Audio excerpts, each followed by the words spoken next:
Good morning and welcome to the 7th meeting of 2025 in Session 6 of the Equalities, Human Rights and Civil Justice Committee. We have no apologies today. Our first agenda item this morning is to agree to take item 4, which is consideration of an approach on the civil legal aid inquiry. Are we agreed? No, all agreed. Our second agenda item this morning is evidence on the operation of the public sector equality duty in Scotland. The PSED is a legal requirement for public authorities in Scotland. Under the duty, they must consider equality when carrying out their functions. The Scottish Government is making reforms to the duty, and this inquiry will be an opportunity to explore those reforms and consider how they might improve the delivery of the duty. We will hear from two panels this morning, and I therefore welcome our first panel. We have Claire Gallagher, Human Rights Officer at CEMVO Scotland, Jatin Haria, Executive Director at the Coalition for Racial Equality and Rights, Lindsay Millen, Head of Policy and Development at Close the Gap, who's joining us remotely, and Jill Wood, Policy Manager at Engender, who is also joining us remotely. You're very welcome this morning. Thank you for attending. I refer members to papers 1 and 2. Before beginning this session, however, I wanted to remind all members that Rule 7.5.1 of the Parliament's Standing Orders prevents members from referring to any matter in relation to which legal proceedings are active, except to the extent permitted by the presiding officer. I want to advise members that Sandy Peggy's Employment Tribunal case against NHS Fife is considered active for the purposes of the sub judice rule and contempt of court. I have sought and received permission from the presiding officer about the extent to which we can explore matters related to the case today and throughout the course of our PSED inquiry. On the basis of that permission, questions about issues connected to the case will be admissible today, but questions about the specifics of the case will not. And we will now move on to questions, and I'm going to start us off. And I'm going to ask, to what extent do you think public authorities understand the terms and the aims of the PSED in Scotland? And if I can come to you first, Claire. Thank you, Convener, and thank you very much for inviting myself here today.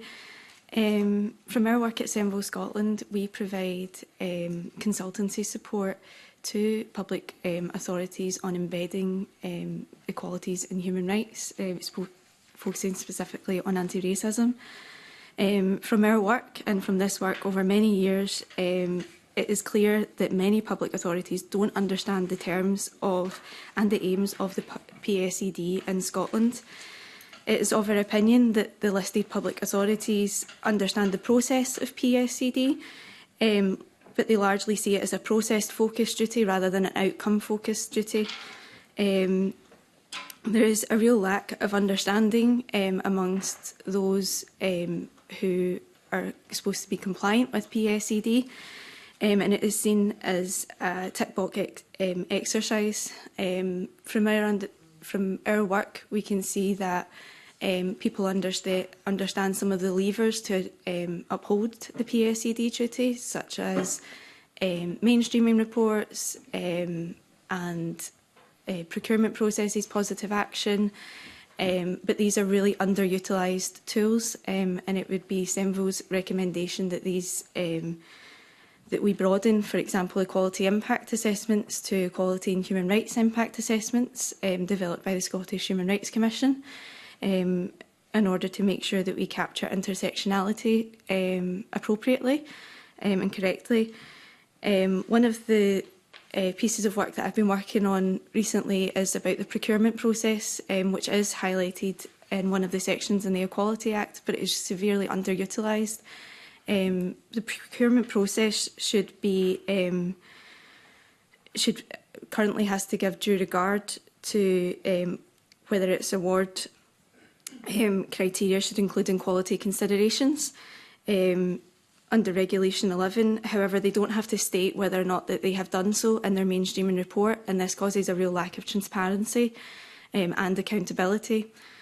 We would call for the commissioning and procurement models to follow a person-centred and human rights-based approach, and moving away from price-based competition to competitive tendering. We have actually done some of this work with the Scottish Government before.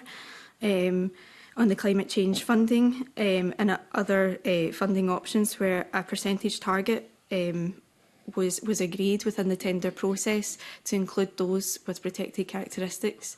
And I know recently I had a meeting with Social Security Scotland, who are producing a quality assurance model on procurement processes for independent advocacy through Social Security Scotland. So I would encourage that to be used more thoroughly as well. Thank you. Thank you very much. Jatin, please. So I think the question was, what's our opinion on public sector understanding of the public sector equality duty? Just a few points to make on that. I mean, I echo a lot of what Claire said as well. But we need to remember the public sector equality duty is the three needs in the Equality Act, and the specific duties have a slightly different emphasis. They're about helping people enact the three duties of the Equality Act, of the public sector equality duty in the Equality Act. So I think there's a lot of confusion between those two things to start with. It was interesting, I think all your public sector witnesses last week said they had a good, if not great, understanding. And yet I haven't read all the submissions, but I think most of the submissions from equality groups say that's just not true. So there's a real disconnect there that needs to be addressed somehow. I think what we see from the evidence in terms of public sector operations and outcomes would support our view that people don't have a great understanding. Having said that, there hasn't been enough research into the operation of the public sector equality duty across the piece. We did some work for the EHRC back a few years back now, but even then we didn't have a remit to look at mainstreaming reports, equality outcome, effectiveness or procurement, as Claire has said. So those three things have never really been researched at all in terms of public sector bodies' compliance with a large part of what is the public sector equality specific, well, duty and the specific duties. So I think there's a job to be done to actually map out what is the effectiveness, but from what we've seen on the ground and what we've seen anecdotally, there's a real gap there. And the problem is, whilst the public sector say they have a great understanding, we're not going to get beyond actual change in terms of what we need. I think that the last thing I want to say at this point is the point of the public sector equality duty was to change people's lives, and that's just been missing. It has become largely a process issue. How much can we publish? What can we get away with saying? How can we fit anything we do into a public sector equality duty report rather than this is the change we need in people's lives. This is the inequality that we're facing. This is the steps we need to take to change that inequality. And this is how we'll evidence that we've made the change. We just don't see that. Thank you. I'll now come to Jill, please. Morning, thank you. Yes, I agree very much that many listed bodies don't understand the aims and the purpose of PSED, and colleagues on the panel have done a lot of engagement work that points to that. In terms of the question around whether the PSED is fit for purpose, I think it's widely accepted that it's not. And that's why we saw the review announced in 2018 in the first place. We've got analysis from the EHRC showing that very little impact has been brought about for people with protected characteristics.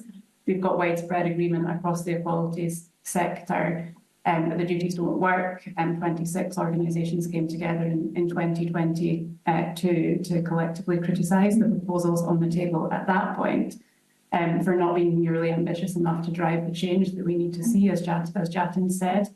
And we know that there's issues with the performance is poor, there's issues with compliance. So I think it's very clear that midpoint intended outcome of embedding equalities at the heart of public sector operations isn't being achieved, never mind that longer term intended purpose of driving change on the ground. But I think that the flip side of that question, though, is that there's huge potential with this review and with PSED in general to drive change, and that's something, it's just not being optimised, and that's something that we're really keen to emphasise today. We've got this mainstreaming lever in place, we've got a legislative framework in place and public bodies are engaged to it to some degree already. Hopefully they know that this review is taking place. So there's a lot of potential there, and we're really pleased that the committee's looking at it through this review. Thank you. Thank you. Now move on to Lindsay, please. Thanks. I would agree with everything that Claire Jatton and Jill has said, and we've worked a lot with the members of the panel on PSED engagement. We've done a lot of work around PSED since it was originally introduced. We've done work directly with public bodies, and we've also developed guidance to support the implementation of the duties, and we've also undertaken assessments of performance. And I would completely agree that I think while public bodies understand the process, they're not enacting the process in such a way that actually achieves the aims of the duties. So there's definitely a disconnect there.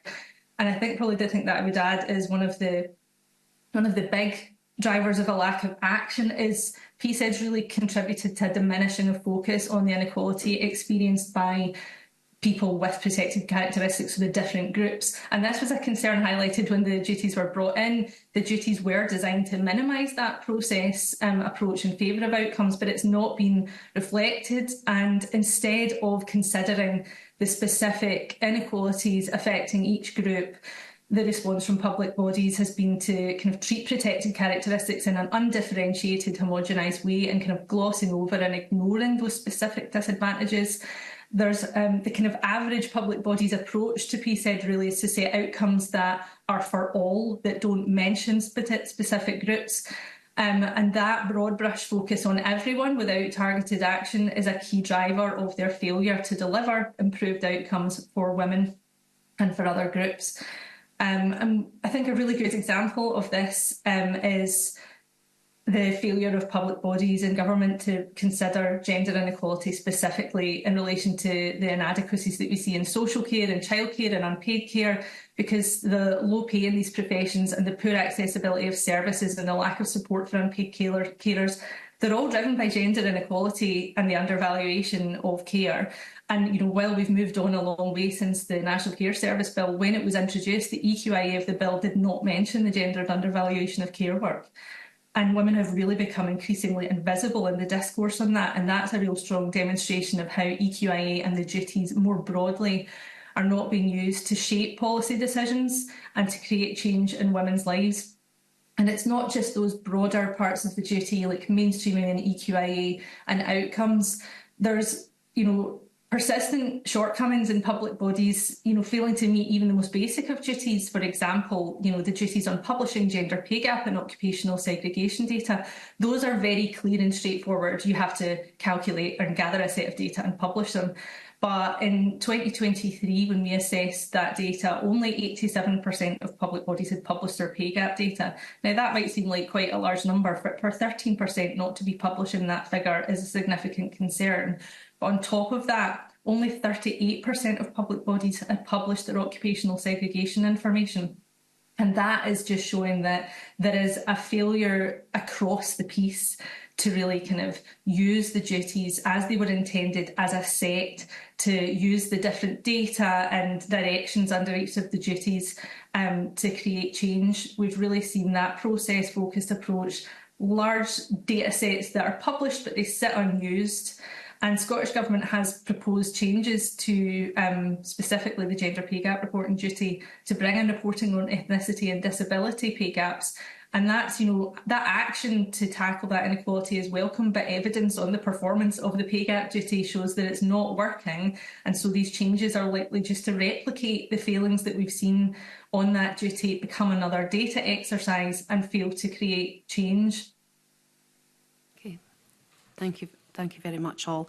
We're now going to move on to questions from Maggie Chapman, please. Thank you, Karen, and good morning to the panel. Thank you for joining us this morning, and thank you for your comments so far. I think it's quite stark the different presentations that you're given to what we heard last week, and in some ways that's one of the reasons why we are undertaking this inquiry without the opportunities that we were hoping for during the Human Rights Bill discussions. this is one thing that we can focus in on and look at where those duties are not being met. Claire, I was interested in what you said in your answer to Karen's question about, you know, we're failing on the intersectional, we're failing to understand the complexities of duties. Do you see that failure as being because it's the focus is on process rather than outcome?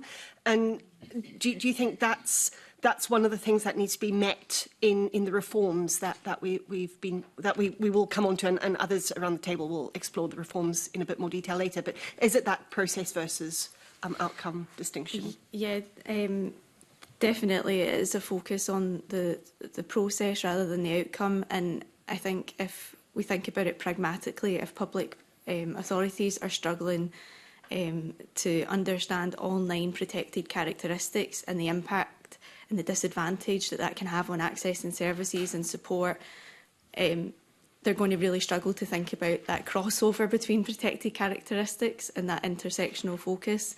So it's hard to move towards intersectionality without a baseline understanding of what protected characteristics. They could name, I'm not going to say that they don't know what protected characteristics are, but what does that mean in practice? And when they're doing equality impact assessments, how do they identify the disadvantage and the barriers that people face? And then once that's been identified, how do they then change or mitigate their policy or their service to make sure that it is inclusive? That part isn't done. So I think if we can't do it just for 9 separate protected characteristics, we might struggle, but definitely would be something that we would recommend. And obviously you could capture that through outcome-focused work. Do you think some of that is a lack of data or the inability or not collecting the right type of data? And I think from a lot of our work, one of the things that I do weekly is working with public authorities on data collection, and it can be simple solutions like following the latest census guidance in terms of equal opportunity forms, but it's how they then analyse that and unpick that. And a lot of public authorities struggle with GDPR and what they can and can't share. And if you get so little numbers, and that can be very evident in lots of public authorities who maybe their workforce or their services don't reflect all protected characteristics. If they don't have that data, quite often we see in mainstream reports is, oh, we don't have that number because we couldn't collect it, rather than saying, well, we couldn't collect it, but this is what we're going to do to improve our collection of the data. It's that next step that's missing. Okay, thanks very much, Claire. Jatin, if I can come to you, you said something along the lines of the point of PSED was to change people's lives, and we're not seeing that. And I think that's a very stark statement for us to take seriously here. Is it your view, similar to Claire, that it's that gap between process and outcome, or is there something else going on in the mix as well? I think there must be something else going on. What we heard last week and what we hear from public sector bodies is they believe in equality and they think they're doing the right thing. I mean, if we forget PSED, you don't need PSED to do the right thing on equality. You know, this should be their core business. So PSED is just a bit of an aid to get there and to report on the findings, but we're not getting the reporting, as we've heard. So, no, I think there's much more than that going on. I'm not sure what it is. I think blaming reporting cycles, for example, which a lot of them have done, is a nonsense, because the DE allows differential reporting cycles. Blaming resources is, again, not a real, it's not real. They will always use that excuse. We've heard some, in some of the submissions, in terms of the evidence to the committee, that it's the leadership that are blocking things in some public bodies. So that would need to be addressed if that is the case. But we just don't know really what's going on, and I'm sure there's different reasons in different public bodies. But there's a real need to get to grips with this, and that's why we wanted more robust regulations. And for some reason, the government, although recognising the inequalities that exist, are not willing to go to the next step and say we need better regulation. So the reforms that are currently under discussion, what's in your view, they don't go far enough? Absolutely not. No. I mean, so if you go back to when the specific duties came in Scotland, back in 2011, I think it was, the Scottish Government proposed a really weak set of regulations that luckily when CRER came before the Equal Ops Committee, as it was then, the committee rejected that. They had to go back to the drawing board and get something a little bit more robust. It wasn't ideal, but it's better than the initial suggestions. And then we've seen since then, in the last sort of 15 years, things have just weakened off. The report, we've seen cases where mainstream reports have been copied and pasted from the previous one, for example, because people feel they have to report something, but there's no actual analysis of the quality of the reporting. So, you know, people just judge, did you publish a mainstream report? Did you publish an equality outcome impact assessment? But nobody looks at the quality of these. And as Claire said, people do EQIAs and they don't understand what's going on. Because, I mean, the data is, again, it's a bit of a misnomer. We know unemployment, for example.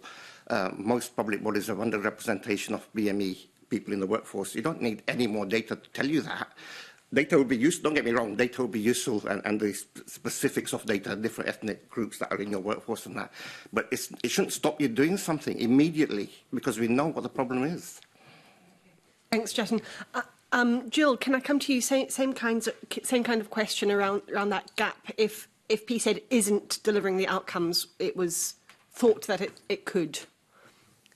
Yeah, I mean, we share a lot of your concerns about the lack of data and the potential that there is there for intersectionality. If we want PSED to work, of course, it's going to have to be able to handle the intersectionality and for the most marginalised groups in Scotland, including disabled women, BME women, and so on. So when we were responding to the initial Scottish Government consultation, we worked with Professor Nicole Busby, who's an equalities lawyer, to develop our own set of draft regulations and to put forward a positive set of proposals that we know are legally competent. And a lot of the core strands of that haven't been addressed, the mainstreaming duty and EQIA being the main mainstreaming tools that Jatin has already mentioned. So, for instance, we recommend an amendment to the mainstreaming duty. So at the moment, the duty is to report on mainstreaming, which, as you picked up, this process outcomes point. We want to see something more robust there about actually doing the mainstreaming work, because if you've done it, it's not going to be that hard to report on it. If it really achieves this aim of becoming your bread and butter work, then this sense from public bodies that it's too onerous and too burdensome should be addressed. We'd like to see EQIA being a more prescriptive approach to that within the duties, and that's something that public bodies have indicated could be helpful to them as well. And we think that could be written in more clearly about how and when it should be done. We know that EQIA is very clear. Jatin pointed to a lack of sort of systematic research, but I think all of us around the table in any policy area that we work in, you know, there's dreadful EQIAs that we've seen, and I think in our draft regulations we looked at how we could bring intersectionality into the regulations as well through amendments. I think there's a huge question around competence, which we also sought to address through our draft regulations with a duty on Scottish ministers to provide for capacity building. So that question about what is it, what else is it? It's this lack of equalities of competence, including gender competence. I think we also have to sort of face up to the fact that there is active resistance to equalities mainstreaming in the public sector. There's been some interesting work done at EU level on that. And we kind of skirt over that a bit, I think. But some people just don't want to have to do equality. They don't think it should be part of their job. And that's the core purpose of all of this.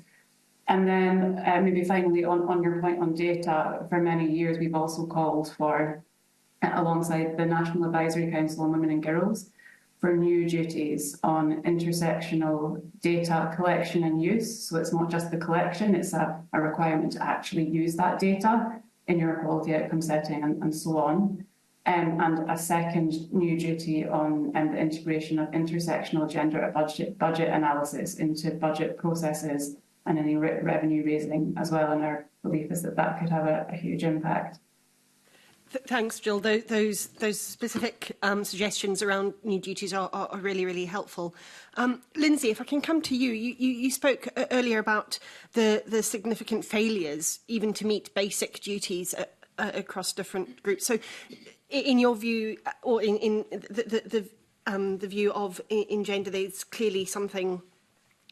Sorry, not in gender. Close the gap. There's clearly something missing in the current form. The public sector equality duty does not deliver the outcomes and cannot deliver the outcomes. Is that your view, or is it only an implementation issue, or is it bigger than that? I think it's bigger than that. It's a kind of, as you know, colleagues on the panel have identified, it's a multi-strand problem. The duties, as I said, if they were implemented in the spirit or that they were, designed and intended, could be really effective. But, why are they not being implemented? I think a big part of why they're not being implemented is a lack of accountability for a failure to implement them. Because we know what gets measured gets managed, and evidence on effective equality regimes and particularly gender pay gap reporting regimes internationally and at the UK level shows that you need a set of regulations that produce measurable commitments and follow up on that in terms of progress reporting and accountability for a failure to meet those. And I think a big driver of this failure is a lack of leadership on the duties. There's a lack of accountability specifically on public sector leaders to deliver on the duties. And because there's no accountability lever, what that has led to is a lack of prioritisation. In fact, I would say a steadying diminishing of focus on equality since the duties were first introduced. And that lack of prioritisation then leads to a lack of investment and resource devoted to the duties. And so the work just doesn't happen. A lot of public bodies, some don't have any equalities leads. They have people that maybe are doing it off the side of their desks. But even those public bodies who do have equalities leads, there's only one person. And it tends to fall to that person to do this work or to drive this work instead of being mainstreamed across the piece. And we've also seen, as Jill identified, public sector leaders actively working against the duties. We have intelligence from working with equalities leads who've told us that they've presented mainstreaming actions and equality outcomes to leaders and boards, and they've seen those watered down or their advice ignored, which is really, really concerning. And again, the lack of investment, there is an equation around a lack of data and available to do the duties as they are, but to do intersectionality within the duties. For me, 12 years on since the duties were implemented, it's not acceptable that we've seen no progress in public bodies, improving their systems and their competence around data gathering and analysis. We've had a long time to progress on this and we've just not seen it.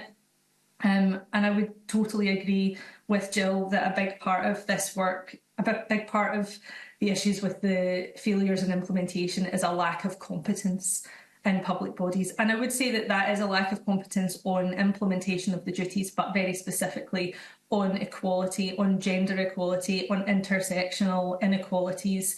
And that, again, that all comes back to this lack of prioritisation and investment.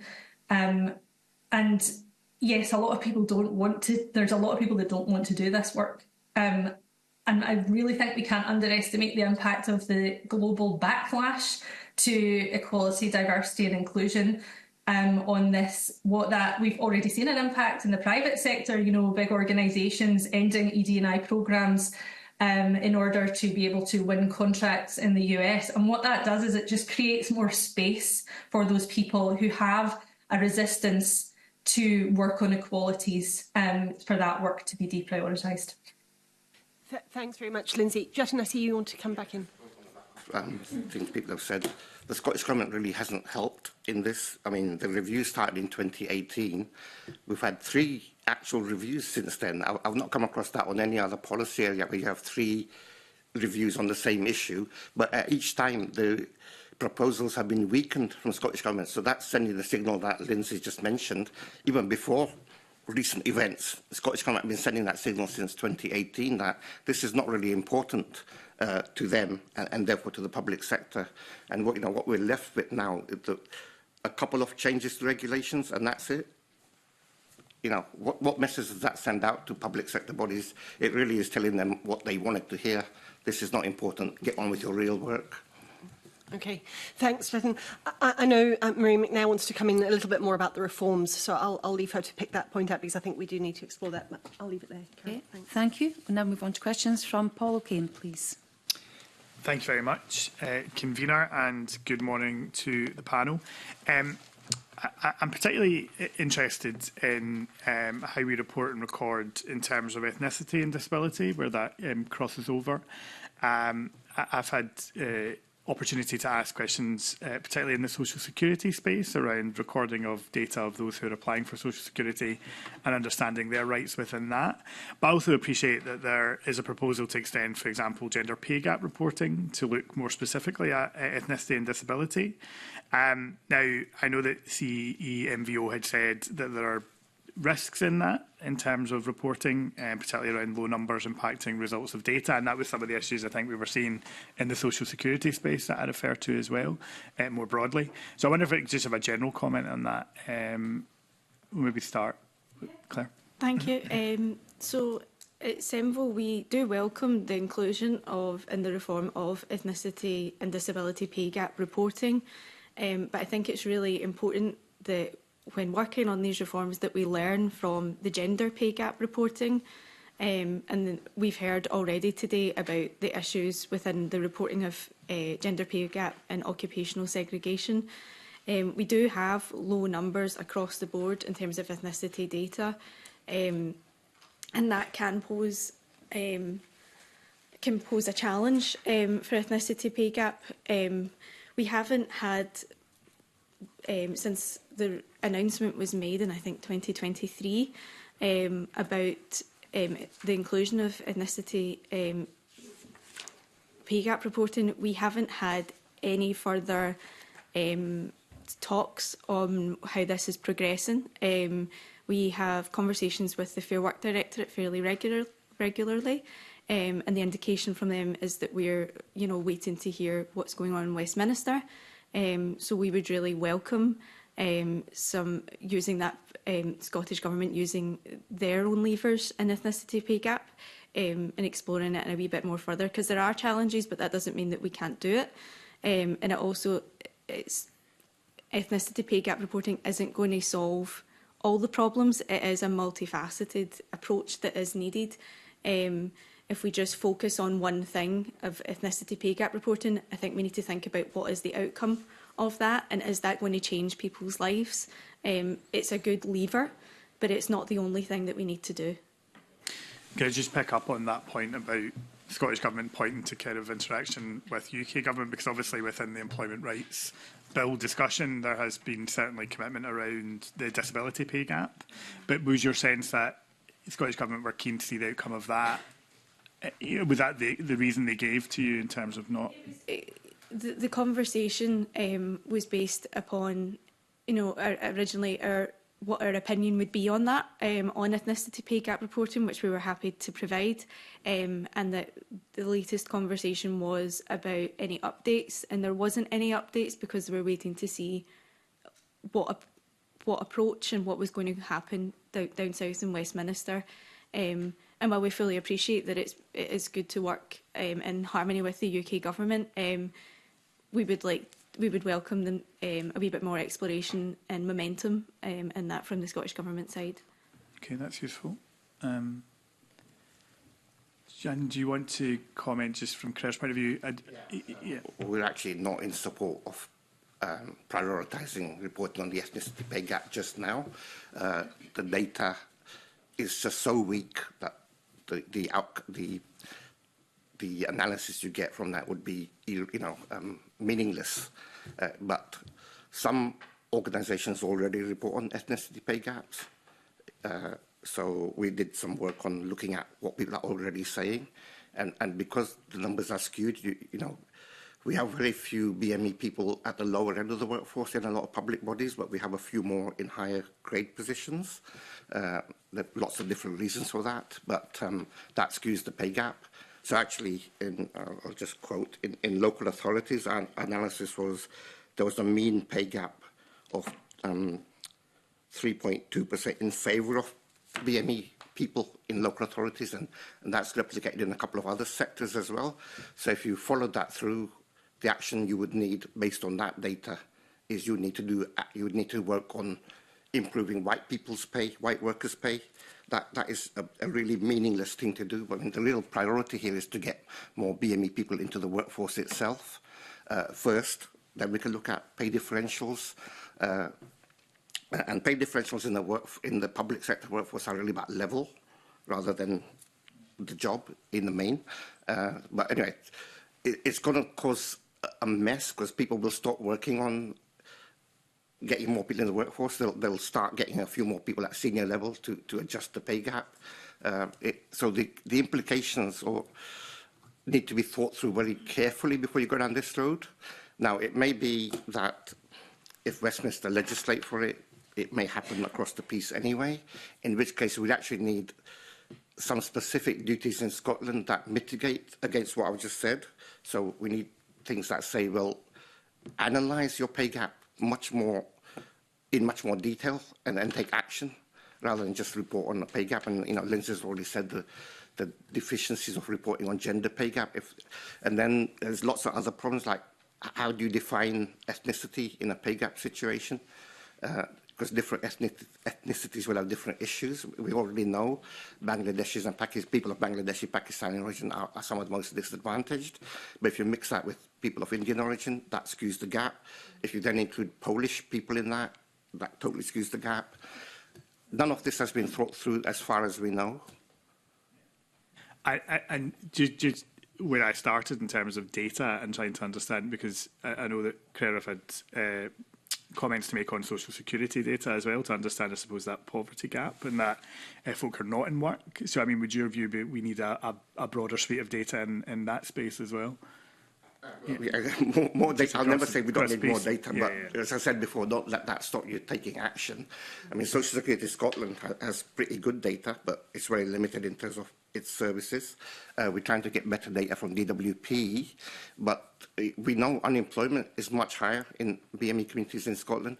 We know child poverty is at extortionate levels, you know, over 50% in some ethnicities, and yet no one's doing anything about it, really. We don't need more data to take action. So. Yeah, I think on reflection from my question, probably going back to the earlier point, that it's actually about analysing and understanding, you know, causes, effects, and actually what you then do about it, which is certainly of interest to this committee. I wonder if Jill or Lindsay wanted to add anything just in terms of some of that kind of multifaceted reporting, if you like. Lindsay, I'd seen you kind of nodding in some of the previous contributions. I don't know if you wanted to add anything in particular. Yes, I think I would totally agree with Jatin. There is a massive issue in that ethnicity and disability as characteristics are not analogous with gender. You know, with the gender pay gap, we're dividing our data into two groups. But we can't do that with ethnicity or disability. You know, disability, there's a huge range of different impairments and factors that might affect disabled people's inequality in the workplace. And again, yeah, as Jatin said, the numbers are really low. And the evidence is there. You don't need more data on your own workforce, I think, for these two characteristics in particular to take action. I think a big gap in the data question is this kind of narrow focus on numbers in your own organisation or even numbers at a Scotland level, and to the exclusion of work with equality organisations and advocates and that wider body of evidence on inequality, whether that's affecting women or disabled people, on, you know, the issues that affect those groups in the workplace. There's lots and lots of data out there, not just numbers on workforce representation, that can be used to say, well, we know here's what experts are saying on the issues affecting BME people in the workplace. So let's do X, Y, and Z, and let's evaluate that in 2 years and see if it's been effective. And if it has been, let's keep going. If it's not been, let's do something else. So I think that kind of it's how the data, public bodies. Competence on the issues, competence on data gathering and handling and analysis is a real issue here, and that's before you even bring in the intersectionality element, because Jatin identified the experiences of different ethnicities. There's also there's a pay gap between white people and BME people. There's a bigger pay gap between BME women and white men. You have to, once you're then adding in gender, and it's the same when it comes to disability. There's a pay gap between disabled men and disabled women, as well. And then when you compare disabled women with non-disabled men, the pay gap's absolutely massive. So there's an issue with competence on equality and competence on data gathering and analysis, as well as the data itself. That's helpful. Okay. Thanks, Kavina. Right, thank you. We have a supplementary from Pam Gossel, please. Thank you, Convener. Good morning, panel. This is a question for Jatin. The Coalition for Racial Equality and Rights has said your research strongly suggests that the guidance produced by the Equality and Human Rights Commission is not being widely used either for development or quality assurance purposes within listed bodies. CRER also goes on to say that the EHRC's enforcement activities do not appear to be effective, while the EHRC, on its part, has said that it has yet to see sight of the draft regulations from the Scottish Government on ethnicity and disability pay gap reporting. So is it not clear that the Scottish Government is not doing enough? And that's a question for you, Jatin. Enough on what? Enough, basically, on what I've just asked, enforcement activities. And well, yeah, I think we've seen from what Lindsay said about gender pay gap reporting, if only 38% are reporting on the legal requirement to report on occupational segregation, what's happening with the other 62%? Why are they not? Why are they being allowed not to report? It's an actual legal requirement in the duties, yet, the numbers are so stark. So somebody's not doing their job. Whether it's Scottish Government or EHRC, you can ask them next week. Okay. And who do you feel that's not doing their job? I think a bit of both. Lindsay also mentioned how the gender pay gap is not being calculated properly. The guidance is very clear in the calculation, yet a lot of public authorities are not using that guidance, not using that equation. Why are they allowed to get away with that? And why can they not see it's actually there in black and white? This is what we should report on. So there are some answers. I think we need templates for reporting, for example. So we standardise reporting across the piece. We need templates for data collection on ethnicity and employment, and that will mean that will make people collect what we ask them to collect in the template, and then that'll make reporting easier. There's a job to be done to get more people to give their ethnicity data because there's a problem there. People are not willing to give it for some reason. I actually find that strange, because if I didn't give my ethnicity data, most people would know my ethnicity anyway. So why would I still choose to hide it? But there's something going on that needs to be addressed there. But as I say, even when we don't have data, we have knowledge, and we know there's a problem with a lack of BME people in the workforce generally. There's a fair bit of data there. Scottish Government is saying 4% if you take out the unknown ethnicities, but 3% data workforce, where the working age population in Scotland is now over 7%. So actually that's their employment rate for BME people is actually getting worse, because the population of BME people is getting higher. Yet there's no action. There is in the duties, it says you must gather and use the data. We've seen hardly any evidence of anybody using that data. That's very helpful. I certainly will be asking the Scottish Government next week. Thank you. Thank you, Convener. Thank you. As well as the wider thing they do to other public bodies. Because if they should be leading by example. And they cannot say they don't have the resources. So. No, thank you, Jatin. Okay, thank you. We'll now move on to questions from Evelyn Tweed, please. Thanks, Convener, and good morning, panel, and thanks for all your answers so far. What are your views on the Scottish Government's revised approach to assisted listed public authorities to embed inclusive communication? Would you like to come in first? Claire? Yeah, specifically on inclusive communication, we welcome the inclusion of it, but we don't think it is. We don't think it will achieve all the changes that are needed in order to change people's lives. So it needs to go much further than just a simple duty of inclusive communication. There's a wee bit of uncertainty about what is included in inclusive communication, so that needs to be developed more. It is of our opinion that we are unsure of how inclusive communication will eradicate institutional racism, how it will eradicate discriminatory practices within listed authorities and public authorities. So we think we need more specific actions in the reforms proposed in general. And I think one of the things that we were asking for around that was, I think Lindsay had mentioned it before about the accountability. The reforms that are proposed are not nearly hard-hitting enough and won't achieve the change that is really needed in the public sector. So what we would like to see is more specific actions, and I think one of our recommendations, we referenced a new directive that's came out from the Scottish Government for NHS boards to develop anti-racism action plans specifically, but we're not aware of that being asked for any other public authority, so it'd be really interesting to see that. And in terms of the reforms in general, there's nothing specific within it that we would feel with confidence that it would achieve what we would like it to. Okay, thanks, Claire. Jonathan? Yeah, just echoing on from that, firstly, is it just about issues related to disability, or is it a wider definition of inclusive communication?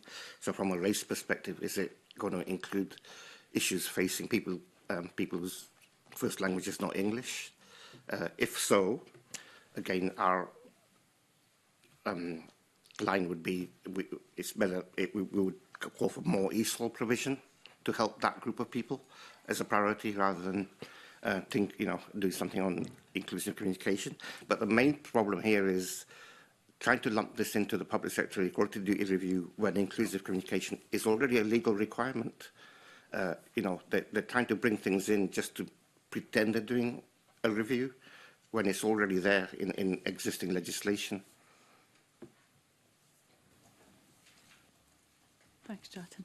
Would anyone else like to come in online?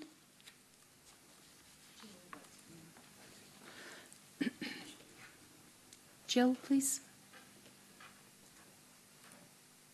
I've not got specific comments on the inclusive comms approach, and we very much look to the DPOs and the race equality organisations for that. But I wondered if I could pick up on a couple of other things that have been said, if that's all right.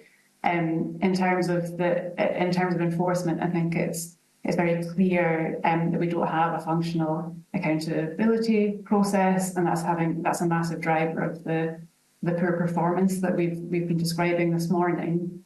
And clearly, Scottish Government can't control what the EHRC does or their funding package, but what it can do is introduce a more effective set of duties through reform that would be easier to enforce. So, for example, in the EQIA that I've already mentioned, if it was a more prescriptive approach, if there was those templates there that Jatin was just talking about, then that would make it the reporting easier and the enforcement easier as well, in our view.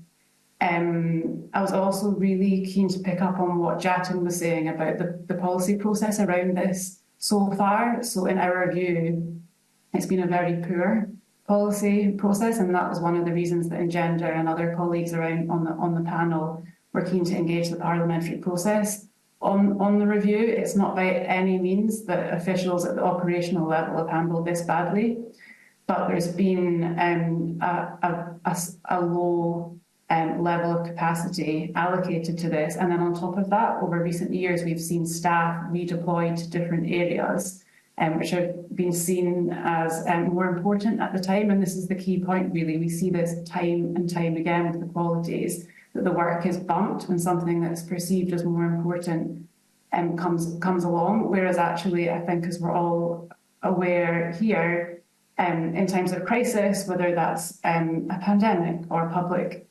spending cuts or rocketing inflation, it's women and people with other protected characteristics that pay the price for that. But you also, at that point in time, need increased focus and investment and so on. But routinely, equalities is still seen as this nice added extra that you can have when sort of times are good. And it's ironic that this has happened with the PSED review and with the equality and human rights strategy as well over recent years, with staff being moved off to work in other areas, because with a better embedded and functional PSED, equalities should come to be seen as an absolutely integral part of any kind of crisis response. And as I've mentioned, we're advocating for better intersectional EQIA and gender budget analysis. So you would hope that when those decisions are being made, if there is gender budget analysis done to any resourcing decisions, then that can help make those decisions that are better from an equalities perspective. And then on the substantive side, as I've mentioned, we collectively criticised those initial proposals back in 2022 for being insufficient. And they've, as Jatin said, it's got scaled back as we've gone along, sending such a clear signal to public bodies about where does equality sit in Scottish Government's pecking order. The reason given has been lack of capacity, but inevitably then the conversation shrinks down and down, so that we end up focusing on these small changes that we've seen, whereas so much was originally on the table. And so we're really concerned that a second phase has been promised of a second phase of this phase of the review has been promised, and we're to see what's coming forward by the end of this year, but there's no indication yet of what that will include. Whether regulatory change is going to be back on the table, we think that's vital, because the evidence shows that even legal requirements aren't enough to make public bodies comply with these. So it's beyond optimistic to think that these softer approaches that we're seeing, including on equality outcome setting, for instance, is going to have the impact that we need to see. Thank you. Thank you. I think Lindsay would like to come in.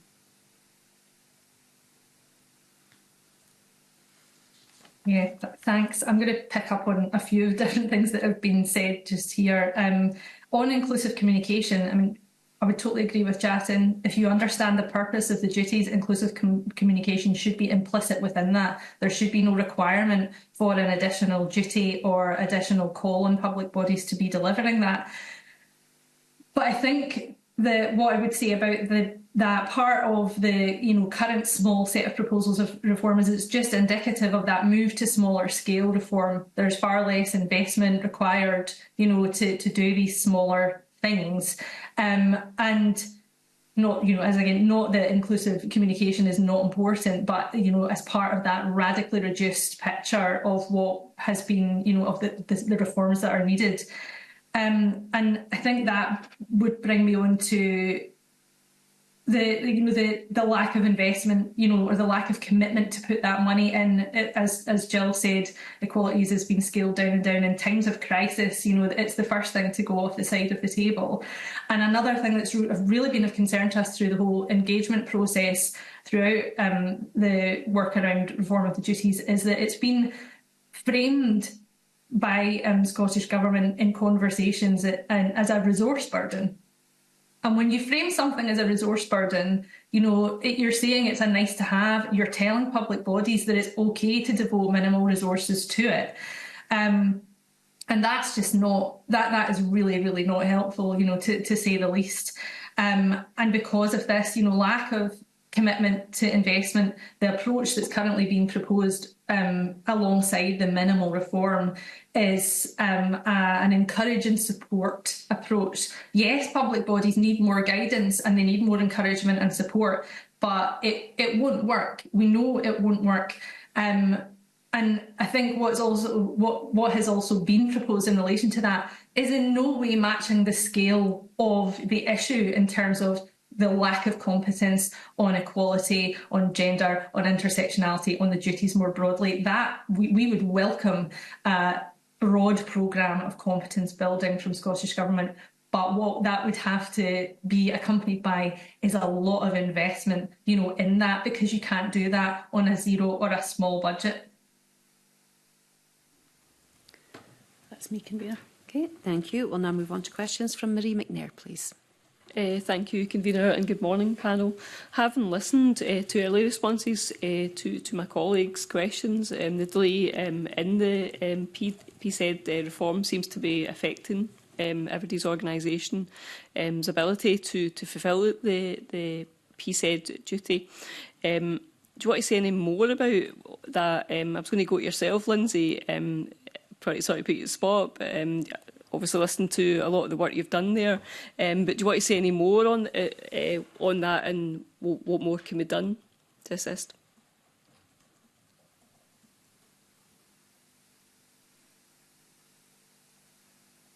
Yes, I think the delays undoubtedly have had an impact on public bodies' performance. They were, already recognising there was poor performance in 2013, and that performance has only declined since. But what the delay in reform has done is send this message that PSED's on pause, and that it's okay to sort of operate where you are, or even do less than what you were already doing, because we're waiting to see what this new set of duties are. We're waiting to set new equality outcomes, because maybe the equality outcome duty will be different. That's something that we're hearing from public bodies, and to an extent I can understand that, because it's been very mixed messages. We're going to do this, oh no, we're not going to do that, and actually now we're going to do something that's even smaller scale. And the kind of length of time it's taken to get to this stage has been really, really problematic. And again, it's just sending that broader message that equalities is not important. This reform needs to be prioritised by Scottish Government if it is committed to being a leader in equality and human rights. Broad generic approaches are not going to work.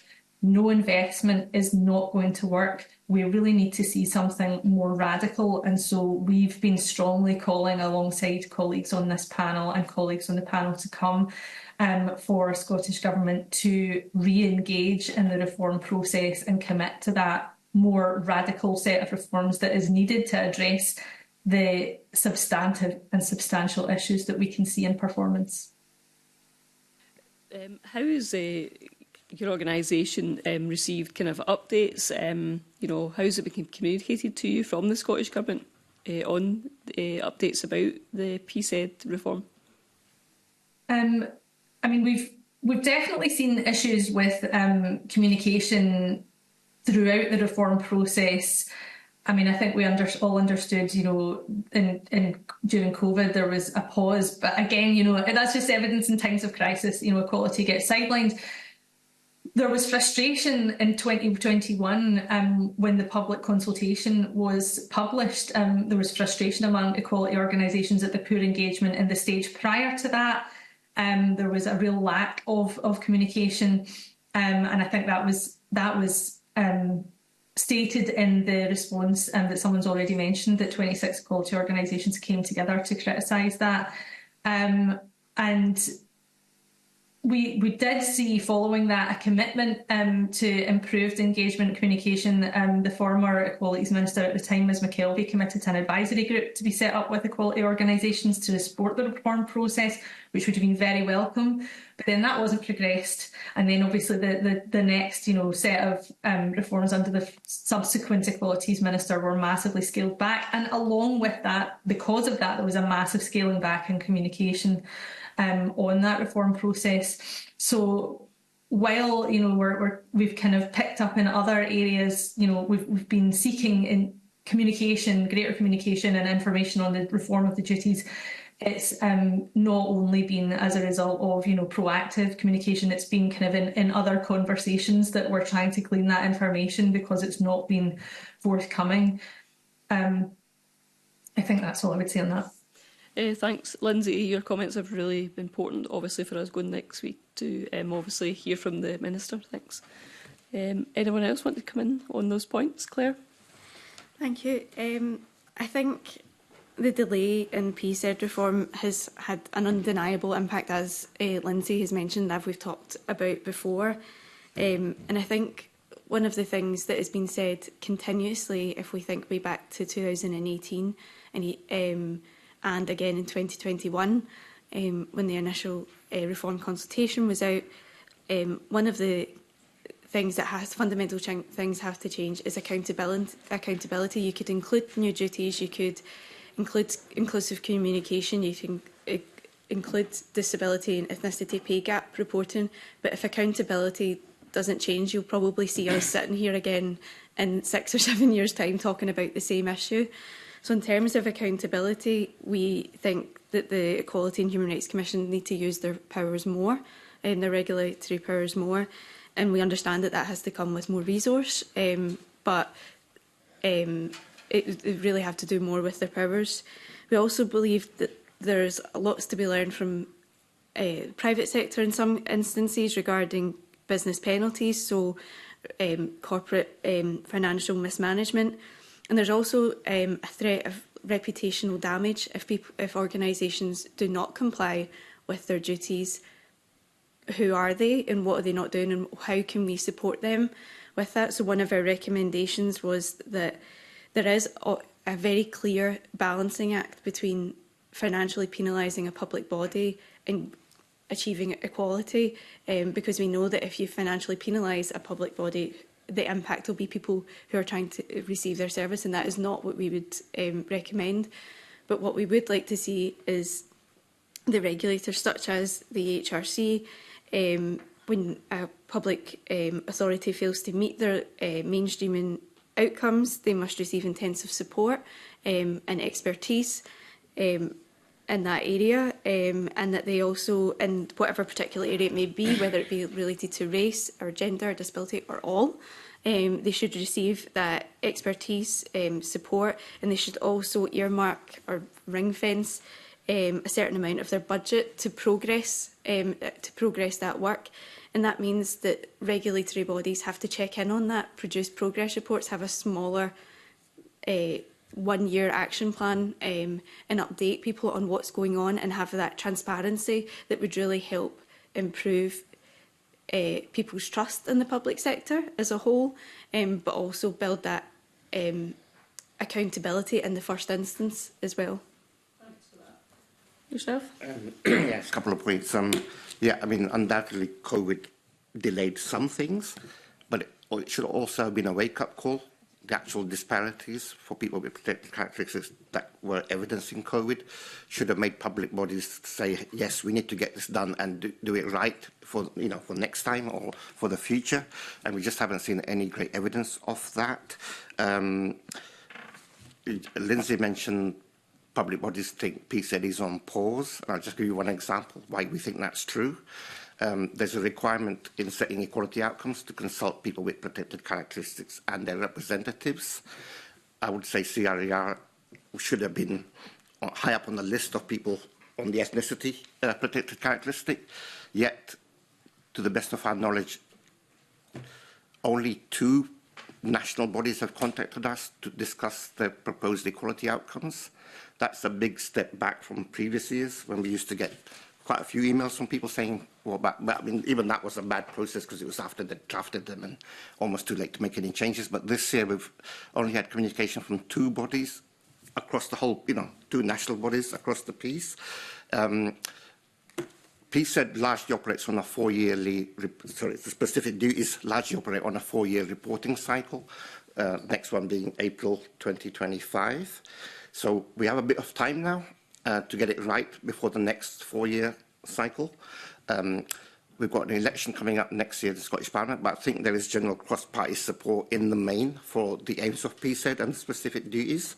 So I don't think the election cycle should interfere in this, but I would say the Scottish Government should be pushed to set up that advisory group that Lindsay mentioned ASAP, so we can start working on this and get something in place, you know, get a draft in place maybe before the election, get something agreed straight after the election, and get things in place for the next reporting cycle. Jill, do you have anything to add, or are you okay? Yeah, I just wanted to highlight, that question about what have the impact of the delays been, and picking up on what Jatin said about COVID should have been a wake-up call. I just wanted to bring it back round to the whole purpose of this, which is the impact on the ground with people with protected characteristics, including women. So the pandemic took place against the backdrop of years of austerity, which had seen those rights and inequality rolling back. And then we had the cost of living crisis, so staff were moved to work on that. Now we're seeing the sort of rise of the far right, and it's crisis after crisis. I just wanted to make that brief point about what have the impact of delays been. Well, actually, we could have made progress here, the improved outcomes for people in our communities, and obviously that's vital. Thank you. Indicated she'd like to come in. Oh, Lindsay, come back in. Yep. Thanks. I think just one thing I'd like to pick up, it relates to what's just the answer just now, but also previously in terms of what is needed. There's a narrative is developed that the duties mainstreaming equality impact assessment don't work. It's not the case. It's that they've not been done effectively, or they've not been done at all because of this lack of leadership, prioritisation, resource and competence, and all of the evidence shows this. The National Advisory Council Women and Girls recently did an evidence review of public bodies' performance and found that 0% of public bodies had actually used EQIA to shape their policies. And there's further detail, which I'm sure is in their own submission. And Jill mentioned COVID. The reason that women were disproportionately affected by the pandemic is because women's experiences and needs were not considered in policy development, or weren't considered enough. And when all of these pre-existing inequalities, the impact's just going to get worse and worse and worse the more it's not considered in policy development. Scottish Government and public bodies are more than capable of considering and gathering a wide range of complicated data, analysing that and considering it in other ways when they're developing their policies, their services, their employment practices.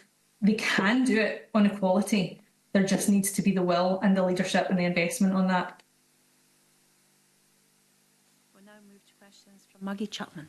Thanks very much, Convener. And I'm going to shift focus a little bit now. And a lot of our conversation has been around the discrimination, the eliminating discrimination and advancing equality's needs.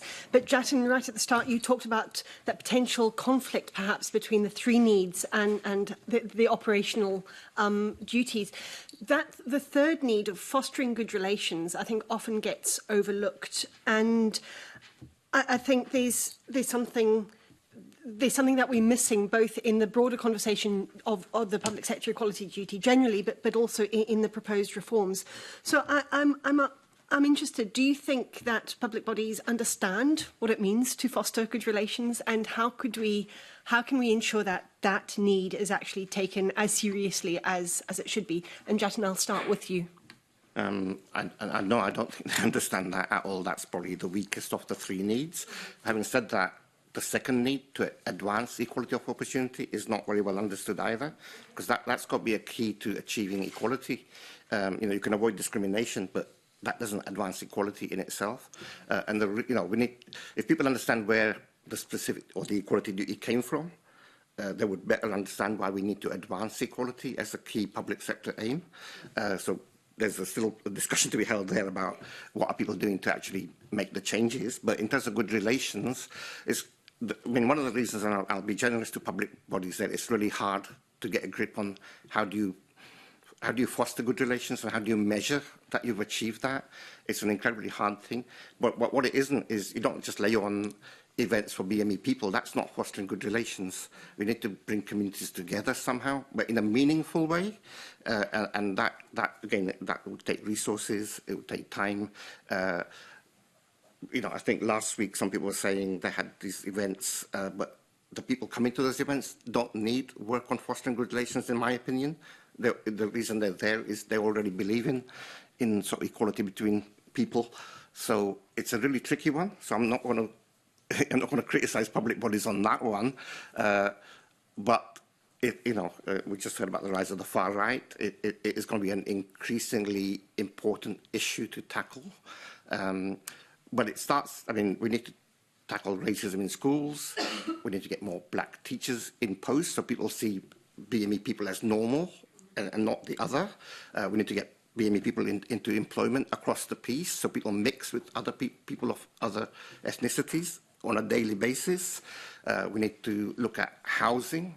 It's quite segregated in that there's very few people of certain ethnicities in social housing, for example, which then leads to greater poverty in those communities. So there's a whole range of activity that I would say would eventually fall under good relations, but it's not going to be immediate. But it's a tricky one, and not enough attention has been given to what it means. And it used to be fostering good relations between people of different racial groups. It's now been expanded in the generic duty, so that makes it even harder.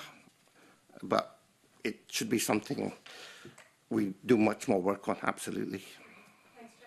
Claire, I'll come to you. Same question. Yeah, my response is very similar to Jatin's response on good relations. From my experience, it is, as well as advance equality of opportunity, is one of those ones that people don't understand as well. And I don't think it's through the fault of public sector. I think there's a lack of kind of guidance about what that means. And as Jatin says, how would you measure that? So we at Assemble Scotland, we would encourage that to be explored a lot further, because I do think it's something that has to take priority, because we experienced the rise in far right in communities, and we've only seen that in England last year with the riots. That I think it's something that needs to be given a lot more thought, and doing so in a meaningful way, and not just that we've engaged with this one group in 1 year and we don't see them again because we've done that and we've ticked our box. It needs to be much more a longer process and a prolonged process in a meaningful way. So would you like to see guidance actually as part of the discussions that are happening about Peace Aid reform at the moment? I think it would be welcomed. I think one of the things that struggles with fostering good relations is that each listed authority and public authority, their needs and the people that they serve in their community is all very different. So it can't be overly prescriptive, and you must engage with this group at one time, and it has to tell people enough of what to do. So there is a balance of being prescriptive, because if we leave it to the discretion of a public authority, I'm not confident that we would see meaningful fostering of good relations. But we also have to reflect that across Scotland we have lots of different public enlisted authorities and what their remit falls within. Okay, thanks. Lindsay, if I can come to you, same question on fostering good relations. I'd agree, I think, with Claire and Jatin. It is poorly understood. And I think the core issue underneath that is of competence. Again, you're not going to understand and identify how to foster good relations or how to understand conflicts, between different groups if you're not able to, if you don't have an understanding of the structural inequalities that affect different groups and how those all, interact. And I would agree that advancing equality is also very poorly understood, and there's not enough attention paid to that proactive, positive part of the duty. Tackling discrimination absolutely is important, but I think from public bodies we see this kind of, and I would say this about employers more general across the piece, it's what happens when something happens, discrimination, the cases of discrimination, cases of sexual harassment, and responding to those incidents and discrimination more broadly, the kind of more legalised aspect of it, instead of thinking about how can we prevent these things happening? How can we advance equality across the piece? And I think that's kind of reflected in the role of the EHRC. The EHRC used to be much broader in terms of its work to advance equality. But in recent times, and probably in parallel to the shrinking of its budget, how the EHRC discusses itself and is discussed as a regulator. So taking those legal cases, this kind of individualised approach to inequality, but they need to lead by example. They need to be working outside this responding to discrimination, which, while it's very important, is not going to be the thing that achieves change at a societal level. Okay, thanks, Lindsay. And Jill, coming to you, that question about fostering good relations. I'm not sure that's got anything to add to what's been said already. I think it's quite comprehensive. And it's not something we specifically looked at in our response to the initial consultation or our general work on PSED. We've done less engagement with public bodies.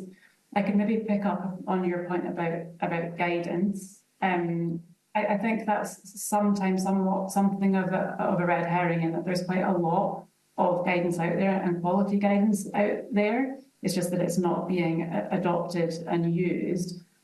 But if we were to see substantial revisions that we want to see to the duties happen, then there would be a role for amended guidance, and whether that comes into it, there's various things that we've got in our draft regulations. For instance, under EQIA, I mentioned this more prescriptive approach, and we think that could be addressed through Regulation 12, but then a sort of template, put into the guidance. So I think there are creative ways that we could.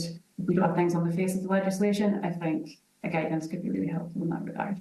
Okay, thanks very much, Jill. I know others want to come in on this too, so I'll leave it there. Okay. Thank you very much. We'll now move on to questions from Pam Gossel, please. Thank you, Convener. The inclusion of single-sex spaces and services is absolutely vital for women, including women from BAME and religious backgrounds. During the Gender Recognition Bill, I highlighted many religious women do not feel comfortable being touched by biologically male doctors, nurses when performing examinations such as smear tests and breast examinations. As you'll know, the NHS employs many women from BAME backgrounds, and now they will also be made to feel uncomfortable, especially in relation to what happened to Sandy Peggy and how she has been treated to change in front of a biological male, and would mean they would break their religion, which, by the way, is also a protected characteristic under the 2010 Equality Act. This means, do all these women, would that mean that they go through a tribunal? And what I actually need to ask in this committee is, what I don't understand is, on one hand, the public is given separate rooms for basically prayers, and on the other hand, single-sex facilities are taken away. Kind of defeats the purpose of promoting equality. As you'll know, that women of faith need to use these facilities before their prayers without the presence of a biological male. So can I simply ask the question, should it be mandatory for all public bodies to offer single-sex spaces and services? I'd like to ask Jatin, then if I can go to Claire. It's not something that we've really have expertise in terms of the law around that, so I'll defer to my colleagues. But I mean, you make the point of where the law already stands in terms of religion and things, so you would assume people would abide by. But if there is a conflict, that needs to be addressed. But I'm not an expert in these issues, sorry. But Jatin, if I have to ask you the question on balance, then basically these are all characteristics that are protected under the Equality Act 2010. Sex is protected, female, male, and then there's 9 other characteristics. So how would you then kind of translate that to balance that? Because this is a case, these are things that are happening live outside every single day with these women. And it's so important that these women that are listening today, they want that answer, that what happens? Do they not go into NHS? Wasn't it yourself that just mentioned earlier on that teachers, basically, if you don't see somebody of colour, you're not going to be comfortable, or you might not think that profession's for you. There's so many inequalities But this is an inequality being right here in our face. The fact that the NHS, will these people then not be employed by the NHS? Do they think that profession is not for them? If that's stopping them getting employment, then yeah, absolutely, we need to address that. But I think that's bigger. There are other issues as well that are stopping people getting employment. But that one in particular, yeah, if that is a concern, that needs to be addressed. I'm not sure how. I mean, we might have to wait for the court decision on things that are very legalistic, but it's not an area of my expertise. So. Okay, no, thank you for that, Justin. Claire? Thank you. So much like Jatin, that isn't an area of our legal expertise, and we would defer to our colleagues that do have that legal expertise. What we will say is that the Equality Act is very clear, and the actions to be taken are proportionate and to achieve a legitimate aim. While we, as an organisation, we cannot comment on an ongoing tribunal that we've heard the convener mention, and we will refrain from making generalised comments relating to the issue at hand, but we are clear that everyone has human rights and every person, regardless of identity, should have dignity and respect, including in the workplace. Claire, but wouldn't you be able to answer this question on a balance? I think I've answered that through my proportionate and legitimate aim answer. Thank you. Is there anybody else that wants to come in on this question? Nope. Can I go into my second question? Yes, thank you for that. So this is a question for Jill. Do you think that lesbian clubs and associations with 25 or more members should be able to exclude all males, including those with GRCs? Well, that's not something that we looked at within the scope of a written submission to this committee or part of the original consultation process on the PSED. So that's not something that I'm able to comment on this morning. Right. You wouldn't be able to comment on that, no? No, it's not. My understanding is that I'm here to give evidence on the Scottish-specific duties of the public sector equality duty, so I wouldn't be able to comment on that. Thank you. Do you have any more questions before we move on? Okay, thank you. We'll now move on to questions from Tess White, please. Thank you, Convener. My question's for Jill, if I may, Jill. So my first question is it your organisation's view that the law should permit employers and service providers to exclude all trans women from women-only spaces? A simple yes or no answer, please. Again, I'll give the same answer as I did to Pam. I'm not here to comment on that this morning, so I can't give you an answer. Okay, my second question, Convener. In its submission to the committee, the LGB Alliance says that, and I quote, it's unclear definitions of sex, women, men, gay and straight make it difficult for public authorities to actively meet their responsibilities under the PSED. So my question is for Jill, do you agree with the LGB Alliance that a lack of clarity around the definitions of sex and women has resulted in poor compliance with the PSED? Similarly to my answer to Pam, that's not something that we looked at within the review, this part of the review, the inquiry that's ongoing or previously. To the Scottish Government's consultation.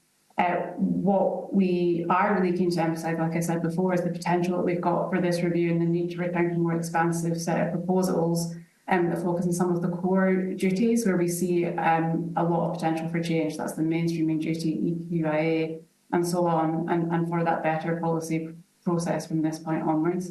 Okay.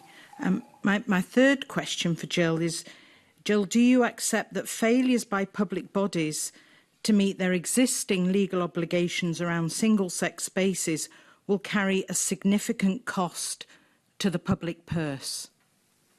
Again, Tess, that's not something that we looked at within the scope of this inquiry. Okay, I can't comment. So the question 4, and I've got 2 more. The First Minister has emphasised that it is currently possible to exclude a trans woman from a woman-only space on a case-by-case basis. Do you believe this is practicable in the public sector? And what about the risk of women self-excluding from spaces and services because they cannot be certain they are male-free? Again, that's not something that I've looked at, so I can't. We would be happy to get back to you. If you can, that would be helpful. And my final question. So this is something that Engender has highlighted. So Engender has highlighted the importance of data.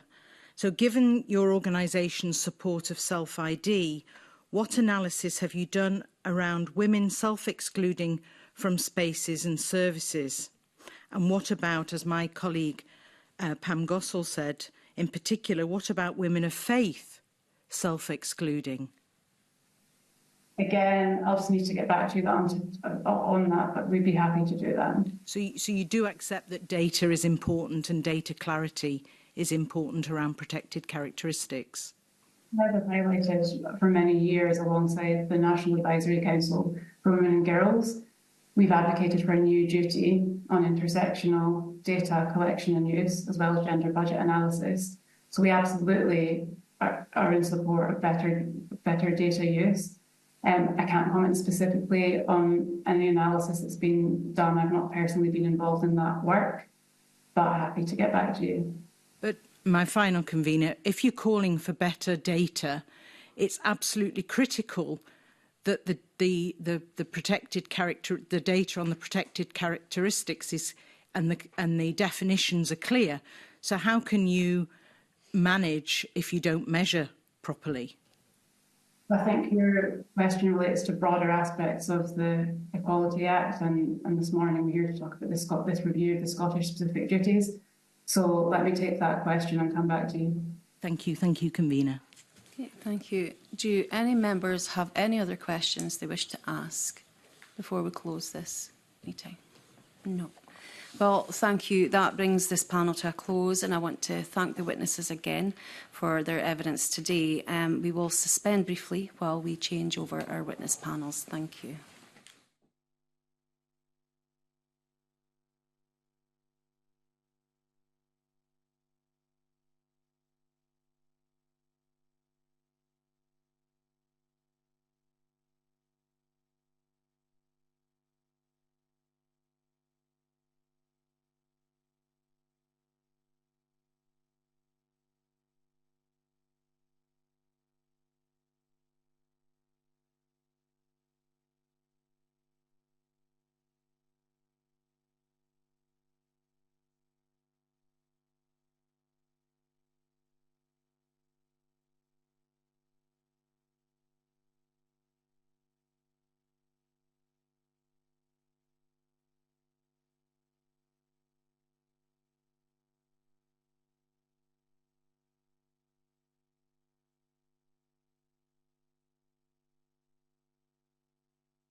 Welcome back. We will now move on to our second panel, and I therefore welcome to the meeting Dr Pauline Nolan, Head of Policy and Engagement at Inclusion Scotland, apologies, and Rohini Sharma Joshi, Diversity and Inclusion Manager at Age Scotland, and Vic Valentine, Scottish Trans Manager at the Equality Network. You're all very welcome this morning.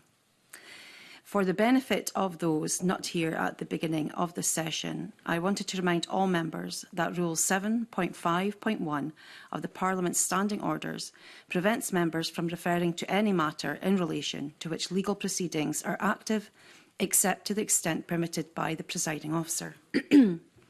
I want to advise members that Sandy Peggy's Employment Tribunal case against NHS Fife is active for the purposes of the sub judice rule and contempt of court. I have sought and received permission from the presiding officer about the extent to which we can explore matters related to the case today and throughout the course of our PSED inquiry. On the basis of that permission, questions about issues connected to the case will be admissible today, but questions about the specifics of the case will not.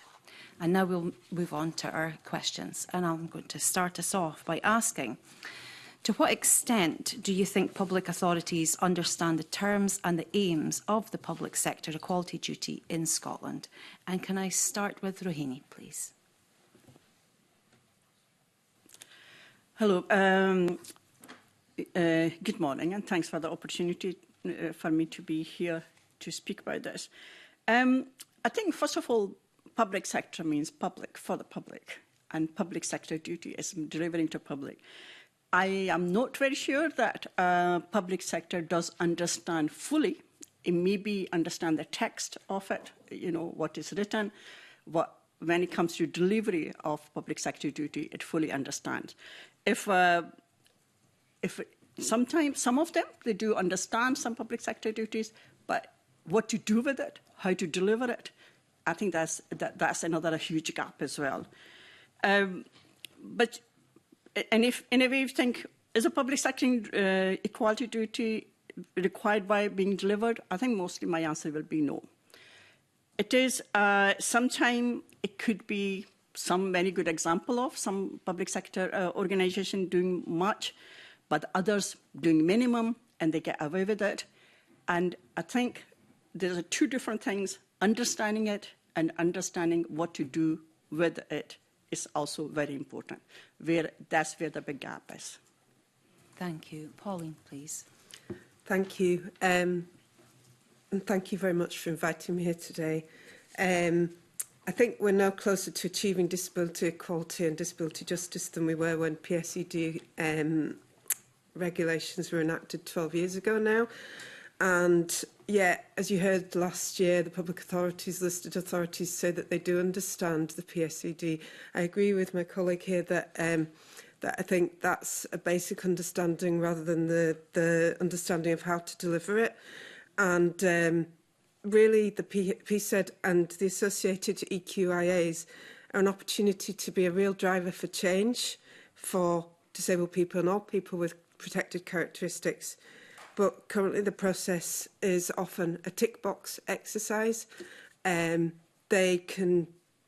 a lack of evidence on the effectiveness of mainstreaming, on equality impact assessments and procurement duties, and that's not being addressed. And there may be a complaint about bureaucracy, about challenges such as resources, but there aren't any evidence to actually improve implementation. So I think that's a big problem. So without that implementation, that evidence, there's not much to report on. Yeah, that's... Thank you very much. We'll now move on to Vic, please. Hi, and yeah, thanks very much for inviting me to be here today. I'd echo the comments of lots of colleagues and also those in the first panel. I think there's a good understanding that PSED requires a process of public authorities, but maybe less so connecting the process that's required to actually the change that the duty is designed to drive. A kind of specific comment, I think, on challenges around the public sector equality duty and LGBT people and maybe trans people in particular. I think there can be a real lack of understanding of how LGBT inequality relates to what you might call kind of bread and butter issues. So we tend to find that public authorities do approach us about issues that are specifically looking at LGBT people or trans people's kind of lack of access to a particular kind of healthcare or particular experience. But when it comes to things like housing, homelessness, social security, there can actually be a kind of total lack of awareness that there are inequalities there for LGBT people. And I think that that's to do with that lack of connection to what the whole purpose of the duty is, which is to drive change for all people with protected characteristics. It's to genuinely transform people's lives. But if people aren't able to kind of connect their policy processes and what they're working on to the fact that inequality is even there or they need to address it, then you're kind of automatically not going to have policy processes that actually address those issues. Okay, thank you. We'll now move on to questions from Maggie Chapman, please. Thanks very much, Karen, and good morning to the panel. Thank you for joining us this morning and your comments so far. I mean, I think it's clear that you've all identified a sort of a gap between process and outcome, and that failure to understand the connections. I'd be interested if you could say a little bit more about, given one of the reasons of us doing this inquiry is the lack of other levers to look at changing outcomes, making human rights and equalities real for people. What are the things that you think, where are the failures in that gap, in that implementation gap? We've talked a little bit about understanding, but I think we also heard questions around lack of accountability, lack of leadership, those kinds of things. If you could just unpack why this isn't working, why the public sector equality duty as we've got it now doesn't work, and then I'll come on to a couple of other questions. Rohini, if I can start with you. Thanks. Thank you very much. Very appropriate question. I think when I started Witnesses, there's a huge gap between understanding and what's delivering of it as well. Public sector has been, much has been sent at the earlier session as well, but public sector has been allowed, although it's there to serve public, to make excuses. And I think within Scotland, we do try to make sure that when we are trying to deliver service for older people, we take account of what's required and how we communicate with them. The public sector thing is... biggest issue is equality belongs to us all. We all are part of equality. And how come when delivering equality and public sector equality duty, it can be an overarching sort of theme in anything we do? Why is it resources are used and excused all the time? Why is it come to equality, there's no resources? Why is it in come to equality when it is difficult? You know, we use that term hard to reach people. You know, we can't get, we don't know who they are. It is, the public sector finds it comfortable, the officials who deliver it, to sit in their offices, do their desk job, rather than going out to the public. They are there to serve. So we can bring match legislation. Unless mindset is changed, unless there's from the wish to the will, that we need to be done. And then it is most importantly, Ireland, from my experiences, fear of getting it wrong. I think then excuses used, if we don't do anything, then we won't get it wrong. The combination of a complex issue, trying to do everything at one given time, not taking one step at a time, learning from it, they go forward. Then there's also, we need more guidance. We've been, some of us, we've been in this area of work for 25, 30 years. How long we can continue to speak about, we need more guidance. We need more good practice, best practice, the living experiences. We change terminology to say the same thing.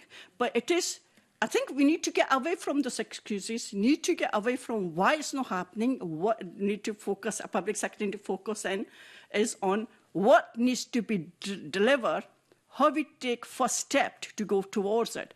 Otherwise, there's so many barriers. Barriers is not for them, it's for the public. And they talk about their own barriers. They don't think about the barriers faced by the public. So I think we need to really go into the bigger picture, the foundation of it. We can have a legislation, we can reform it, we can change it, unless it delivers, it's meaningless for those people in the grassroots level who suffer. I take pride in working in a community with a grassroots level, understanding there, and we at Age Scotland try to listen to them all the time, the particular older people. I think unless public sector goes to the public, see what their real needs is, not sitting in the offices thinking what they need. We have the power, we have authority, and we can say no.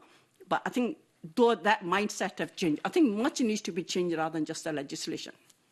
Thanks, Rini. That's very, very strong. And I think, I mean, you talk about the hard to reach communities. We heard last week that reframed as seldom heard as well. I think there's, to me, I like the framing of easy to ignore, because that puts the responsibility on us, on public sector bodies, on public agencies. In terms of the going out and listening, how do we ensure that we don't just spend more time talking? And I suppose I'd be interested in your view on that too. I think generally in the public sector, equality duty, by having meeting, having a discussion, or having one-off consultation meeting with some groups, it's like we taken something forward. But it doesn't. It's just a discussion and talk. And you're quite rightly so when reaching out to people, it's by reaching out. And then we don't need any labels. Hard to read, seldom heard, or any other. We don't need labels for people. It's a public. You know, if there's a local authority, it's NHS, they should know who lives in their area, who lives in their city, who they are. You know, again, we talk about data. Data can only be valuable when we go out and speak to people. Understand that there's get over the fear and get out of the comfort zone. But I think labels, we should leave them out. People are people. There are communities. You know, they could be different. We talk about different protected characteristics. We all belong to some characteristics, one another, or many, intersectionality of it. We understand, we speak about this. But I think the real issue is when we can take off and start delivering. Don't have to have 20 pages of action plans. Have one page. Start something, learn from it, deliver, continue it. Then again, we are not coming here after 20 years. I'll be very, very old. And then to say that us speaking with the same thing, you know, it is tiring. It's exhausting for people who work in the equality to keep going on speaking by the same thing and nothing changes. And then I watch the local authorities giving evidence, and it's that same thing again and again. What we need to do is measure the impact of those guidelines, measure the impact of the good practice. Have they made a difference? If they haven't made a difference, we need a new approach. And then everybody should be an example of their own good practice. Why do you have to follow it? Organizations are different. I think we need to get away from the same and same and same.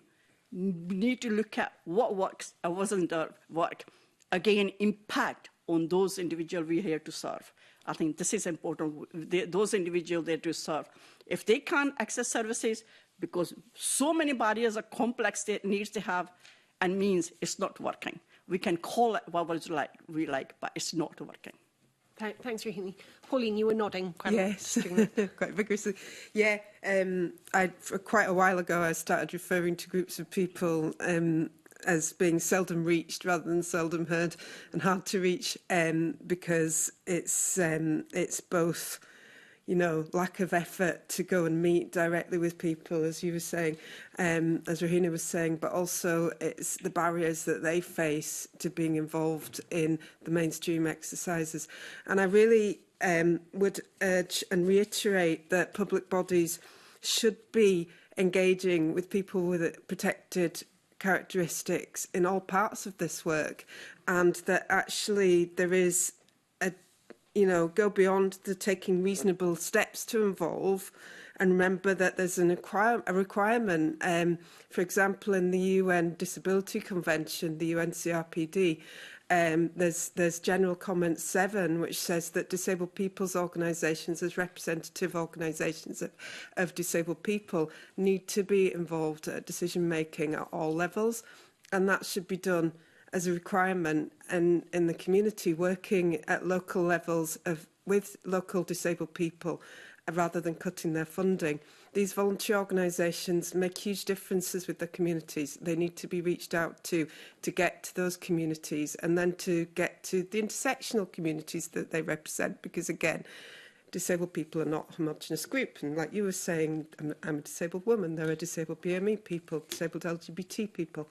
And there needs to be efforts made to take that intersectional approach and find out what the barriers are, find out where the discrimination is taking place, and what needs to be done to overcome it for those groups in those communities. Thanks, Pauline. And you talked also about the failure overall to address inequalities for disabled people. Obviously, the PSED is only one lever in the range of measures we've got. Do you see? And I'm wary of stepping on toes of colleagues, because I know others want to come in on these issues too. But do you see that sort of understanding of what equalities actually means as being underpinning some of the failure, and therefore what needs to change? Or is there something for disabled people, particularly given the lack of action for years? Is there something particular going on? Well, as previous colleagues said, there's been excuses made, which has diminuted action about equality excuses. So, and you know, you look at the COVID pandemic, which was used as a reason for not focusing on the PSED, for example, whereas disabled people's rights and equalities were trampled all over, as were other groups during that pandemic, because they weren't considered in the emergency planning, they weren't considered in the response properly. There was too much panic around, I suppose. But, you know, there's a lack of accountability, really, I think, in this, and as other colleagues have said as well. So other ways of doing it, there's the Disability Action Plan, which, as you're aware, we had a campaign about, because that, again, was, you know, something that we'd worked very hard with the Scottish Government to develop, but it was watered down. And now we've come back with, after campaigning quite hard on this against the watered down proposals, there are new proposals coming up, but we still don't have that disability action plan, and I believe there's been a wait for it of about 2 years of it coming down the line. There was supposed to be, I'm not leading on that work, but there was supposed to be an immediate priorities plan, and that's been 2 years later that we're still waiting for those immediate priorities to be met, never mind planning ahead.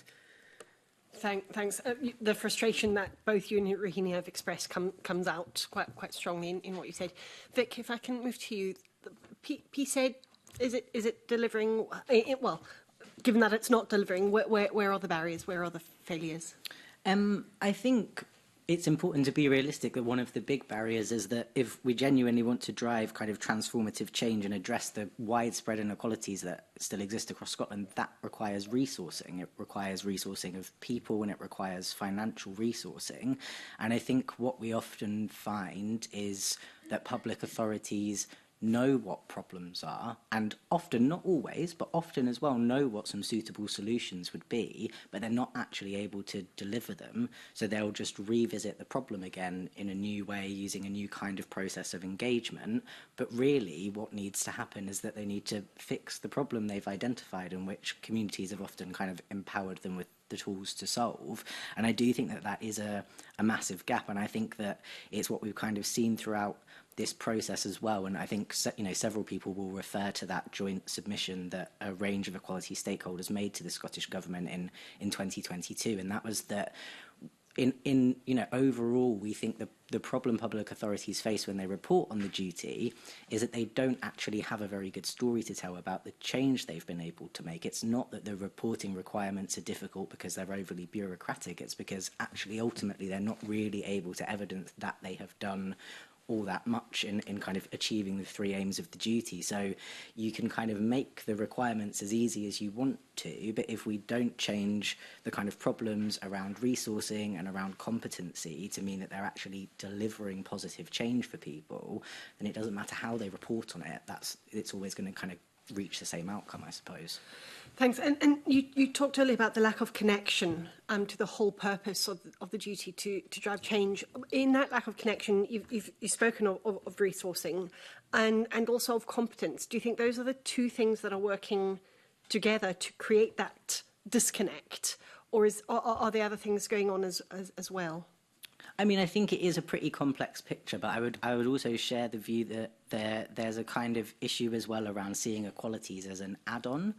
I think the way that, for example, equality impact assessments, I genuinely think can be a really powerful tool for ensuring that policies meet the needs of everyone. They need to be really robust. They need to look at all protected characteristics. They need to really stress test, you know, the actions public authorities are going to take.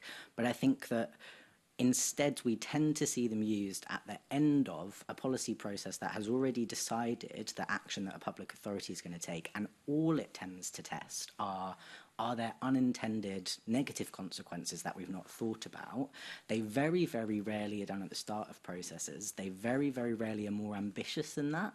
In particular, I think they rarely look at, does this address any existing inequality? Because it's kind of all very well and good to say that your policy will not cause any additional adverse impacts to people with protected characteristics, but if it ignores existing inequalities and does nothing to address those, then okay, maybe it's just about not a net negative, but it's actually not been the right policy decision if it doesn't address existing inequalities. So I think there are a kind of whole range of things going on, and I don't think there's any easy, really quick fix, one-step solution. But I would like to say that I think that overall, in theory, the duty could be a really useful tool for transformative change, and I think that's why you'll hear from kind of third sector stakeholders such a sense of frustration around it, because it's not as if we think, oh, this is totally rubbish, and it genuinely could make a real difference, and that's what the frustration there is. I think it's just that it's not being actually used in that way. And finally, just quickly, if I may, that part of that sort of using the tools earlier on, you know, starting from the equality impact assessment approach and looking at existing structural inequalities and others, do you think that would help us get into the nuts and bolts of what you term the bread and butter of everyday life, you know, housing, education, healthcare, rather than the specific issues that relate to specific protected characteristic groups? I think it would definitely help with that to an extent, yes, because I think that if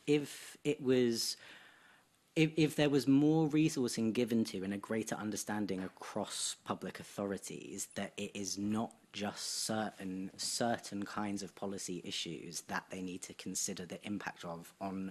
And the thing is that although we might talk about it in the sense of protected characteristics when we think about it through an Equality Act lens, ultimately it's just members of their communities. Like, it is important that housing policy actually addresses the housing needs of everybody. That will include, sure, people with protected characteristics, and this is the way that we're kind of going to think about it through the public sector equality duty. But I think that's not often how people think about it. They think, we're going to develop a housing policy, and then at the end we're going to check that we haven't accidentally written it in a way that would somehow increase LGBT people's equal access to housing. That's if they're aware that LGBT people have equal access to housing, you know. So I do think it would help, but again, I think there would need to be an increase in kind of competence and skills amongst public authorities to properly be able to identify what actually are the equality needs within certain areas. So yeah, it is quite complex why it's not delivering, but equally I don't think it's unsolvable.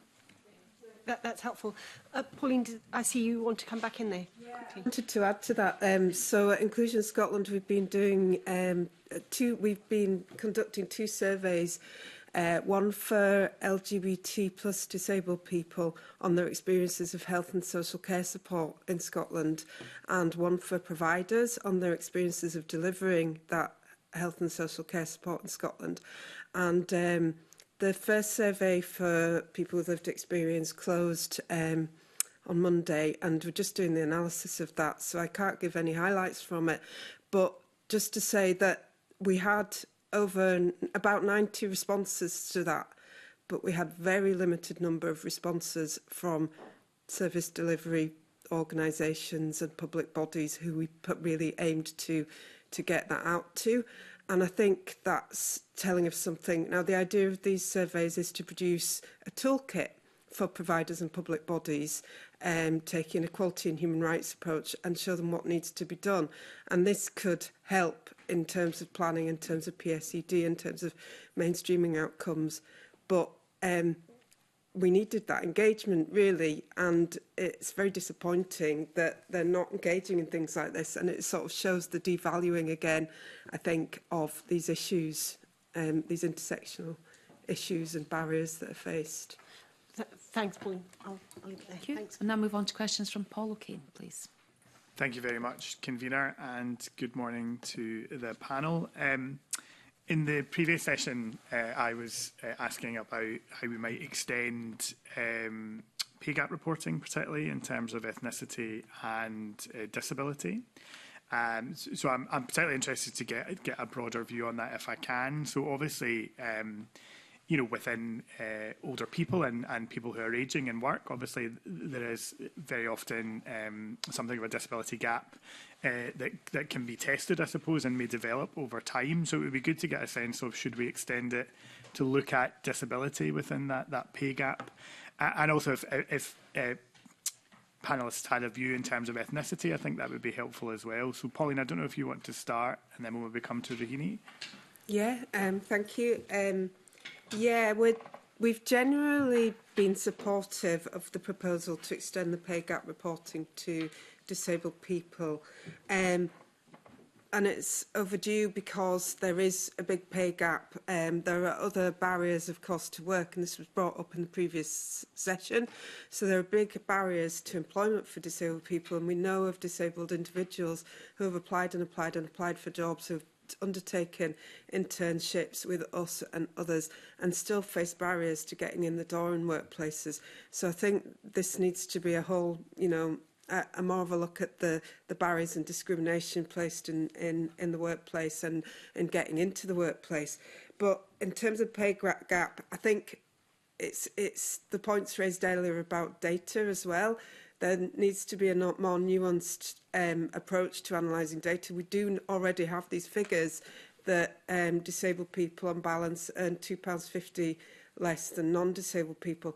But we also know that people with learning disabilities are less likely to work, are more likely to be working on the minimum wage if they are in work, and are more likely to experience that pay gap. And as others said earlier, that disabled women are more likely to experience the pay gap. So again, it's nuanced and it's intersectional.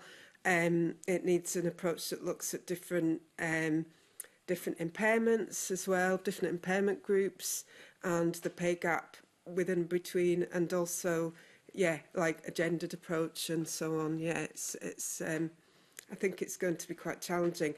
And I think the other point to make is you need to get the gender pay gap reporting right before you bring in reporting on disability and ethnicity, because there's a lot of shortfalls there. Okay. Amy? I think not having much to say about this, but I think about the discrimination. I think in the looking into the pay gap as well. I think it's good that gender pay gap came along and made a difference, you know, with the local authorities and in the bigger picture as well. I think if that is a good practice, that they showed, although it could be done sitting at the desk as well, but more needs to be done. It will, again, starting from the one step, taking to other, is be hugely useful to really include ethnicity, disability, and then including, sexuality as well, that anyone, age, and then locations, whatever, access to jobs and the scale as well, and then understanding of that is very important. I think more so for, I would say, is that for Scotland as well, that what is the more important as well, what we do with the data, what the public sector does with the data. Data meant to really showcase the gaps they are in existence, and then where more work needs to be done. I think that's public sector equality duty says as well, to identify the gaps and then deliver on, take some actions, the positive actions as well. So I think it's important, yes, starting from gender pay gap, how we move on to other protected characteristics who feel left out and barriers, and then what we do to fill that gap. I think your last point there was interesting because that came up in the first panel this morning about we have data sets and we have quite a lot of information, and very often people are good at reporting, although not perfect, Paulina, as I appreciate you suggest, but it's sort of the implementation gap then becomes the issue because everybody reports and there's a lack of then action. And I think maybe that's a broader question about data for everyone, but would you recognise there is a lot of data, but I suppose the deep dive interrogation of that data is where the challenge lies? Yeah, I think the challenge does lie there. I mean, interrogating it, and also there is a need to collect better data and more disaggregated data. Although, I know that there are challenges to this in smaller local authority areas where GDPR issues that was raised this morning, wasn't it, might come into play. But still, if you take the GDPR and just look at the data itself and say, right, what changes do we need to make here? And make sure that you're looking at all those different... I really think we need to be more... consider collecting more data and in a different way as well, but making sure that we can match that up and compare it and contrast as well. That's going to be a challenge as well. Do we want to make a broader comment on data, or Vic? Just to say, I think we do have lots of data, although I would say that the kind of widespread collection on data on sexual orientation and trans status is newer. Obviously, questions were asked about that for the first time in the census, the Scottish census in 2022. So sometimes we do see a bit more of a gap there around data around LGBT plus people.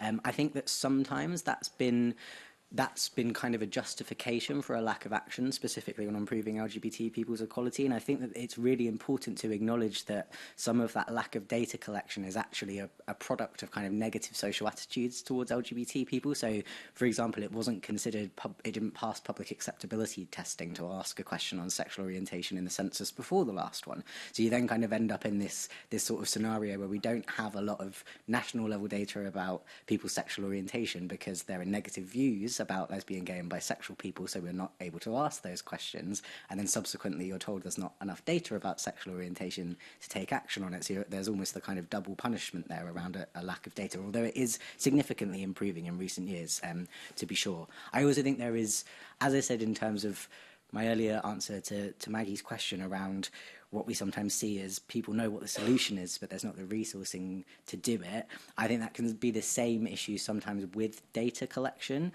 Actually, what ends up happening is that public authorities might say, well, we kind of have heard and understood the issues, but we've not collected the data on it in the way that we've described. We'll collect data to evidence actions that we're going to take. So we need to go back and collect that data in that way before we can connect it to doing something. And it can be really frustrating, particularly for the people who are involved in those processes, because they feel like they've already shared their experiences, explained their situations to people, but because it doesn't kind of fit the process-driven approach to then making change, they're essentially asked it again to try and fit into that.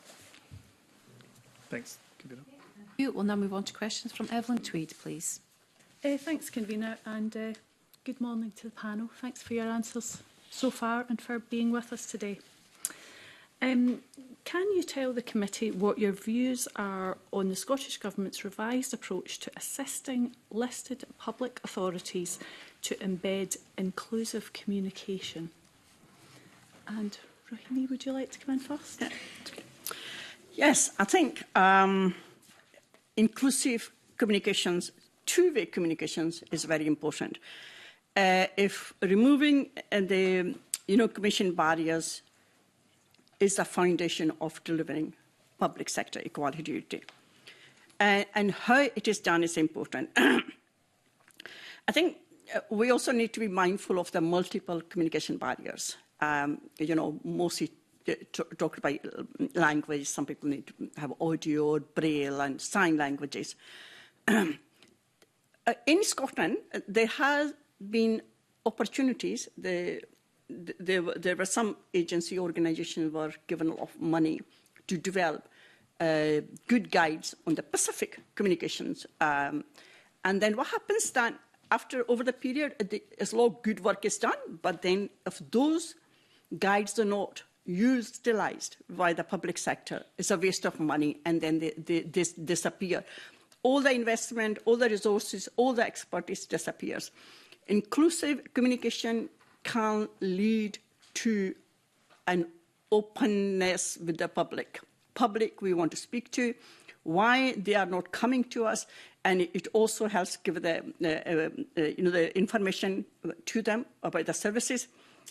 But I'm sorry to say, but post-pandemic, the public sector, because there was no face-to-face contact, is really increasingly making their information available digitally.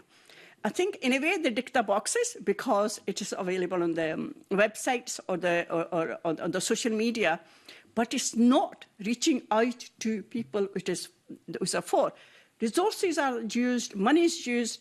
If it's only there on the website, and people who cannot, particularly older people, highly unlikely to really go to website, and then they don't know how to navigation through this.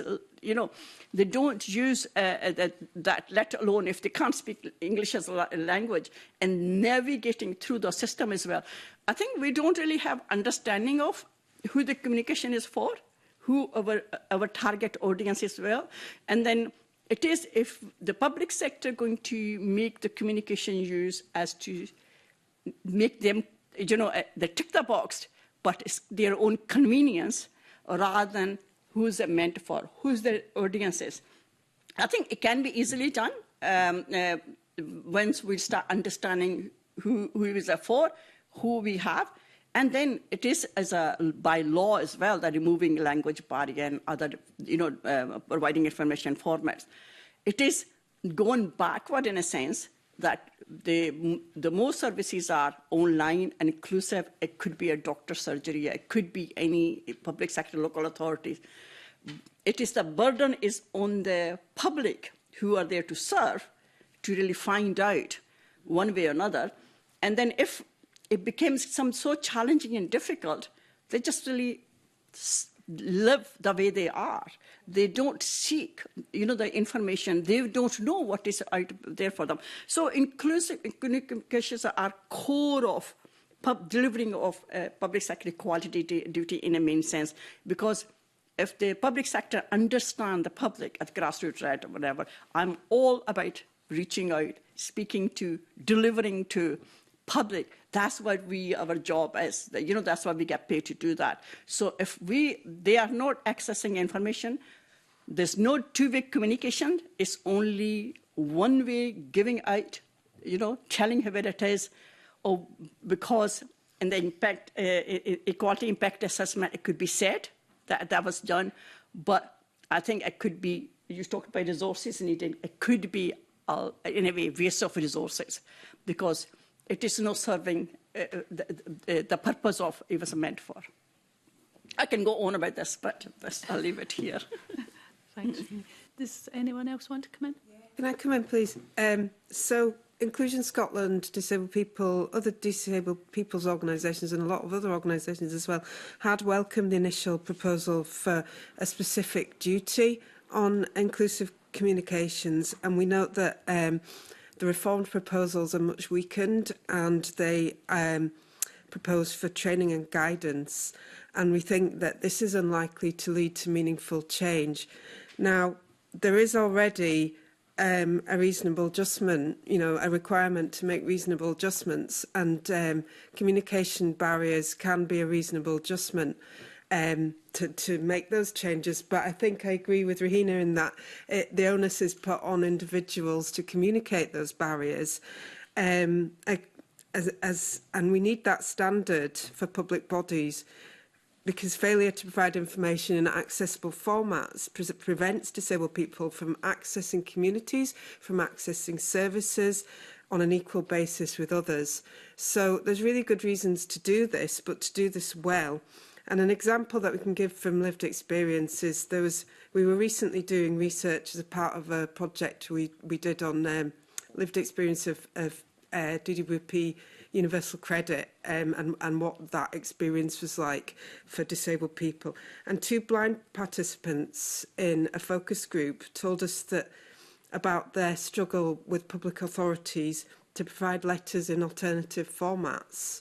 And we know one challenge via Just Right Scotland, that, and Just Right Scotland had to write a letter to their local authority to say this person needs emails rather than physical letters being sent to him. But, that they would go one time and say, I need in this format, could you please note this down on my folder? And they would do it once, and then they would then fail to re-implement that in the next times. So I think that's really, really important to, demonstrate the need for additional regulation. They need to go much further so that individuals aren't relied on to know what to do, and so that public bodies know what to do specifically around inclusive communications. You might also need to be a bit clearer on what inclusive communications cover. And our public authorities were talking about information, and I might go into that a bit more in follow-up questions. In from you, Vic? I would mostly echo other panellists' comments, although, I think, again, to kind of come back to it, I think we really welcomed the idea of introducing a specific duty on inclusive communication. I think one of the things, we did a survey recently with trans people, and one of the things that they told us about trying to access benefits was that essentially the processes of applying for benefits were themselves inaccessible, and a kind of lack of inclusive communications then means that the public bodies that should kind of allow people to seek redress for the negative experiences they're having, those actual processes become shut off to them. So a duty that would have required inclusive communication could have really addressed something like that. Obviously, I think essentially what happened is that the realisation of how much it would cost and actually what it would mean to genuinely mean that public authorities were properly delivering on this duty probably caused the Scottish Government to think that it was almost too ambitious, and now that has become instead a kind of retreat into instead saying it will be about kind of guidance and trying to show leadership, which is, hopefully it will make a difference.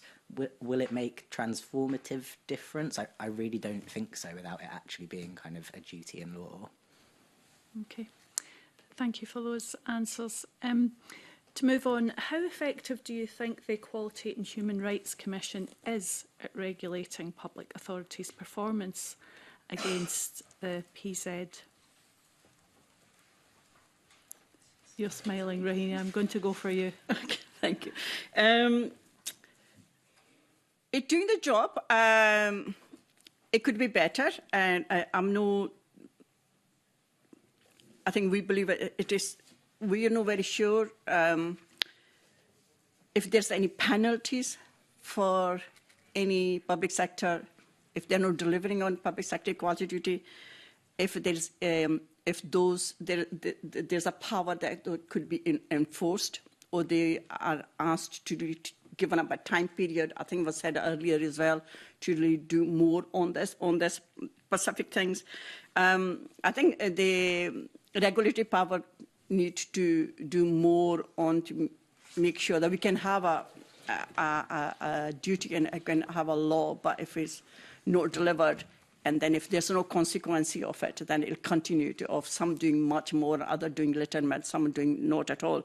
I think another thing is very difficult for people who are maybe interested to really find out who did what, which local authority, public sector did, organisation did much better than others. And similarly with the equality impact assessments, when there's a change in service, the public sector hides, because there's no very good impact assessment in the first place. And then there's I'm surprised sometimes when you can sit and read 10 pages and says, what does it say? You can't find 2 points which you think are meaningful.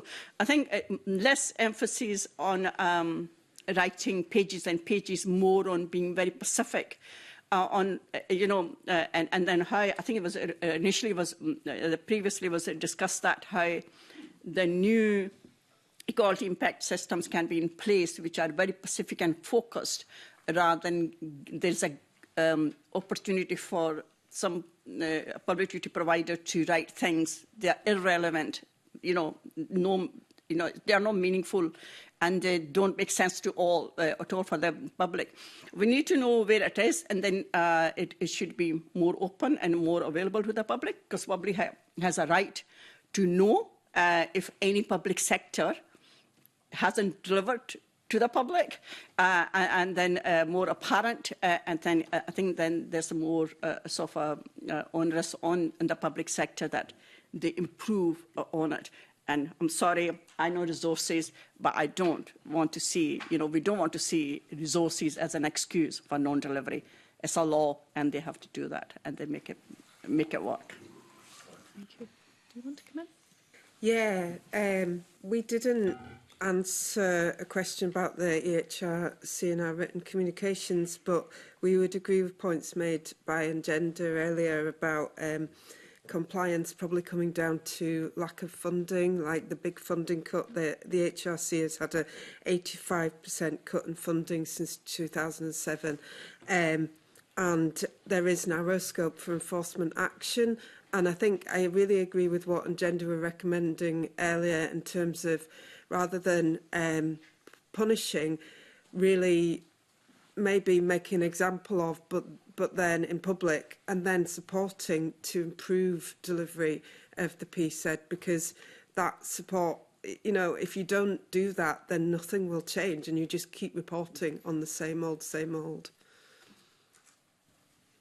Vic, do you have anything to add?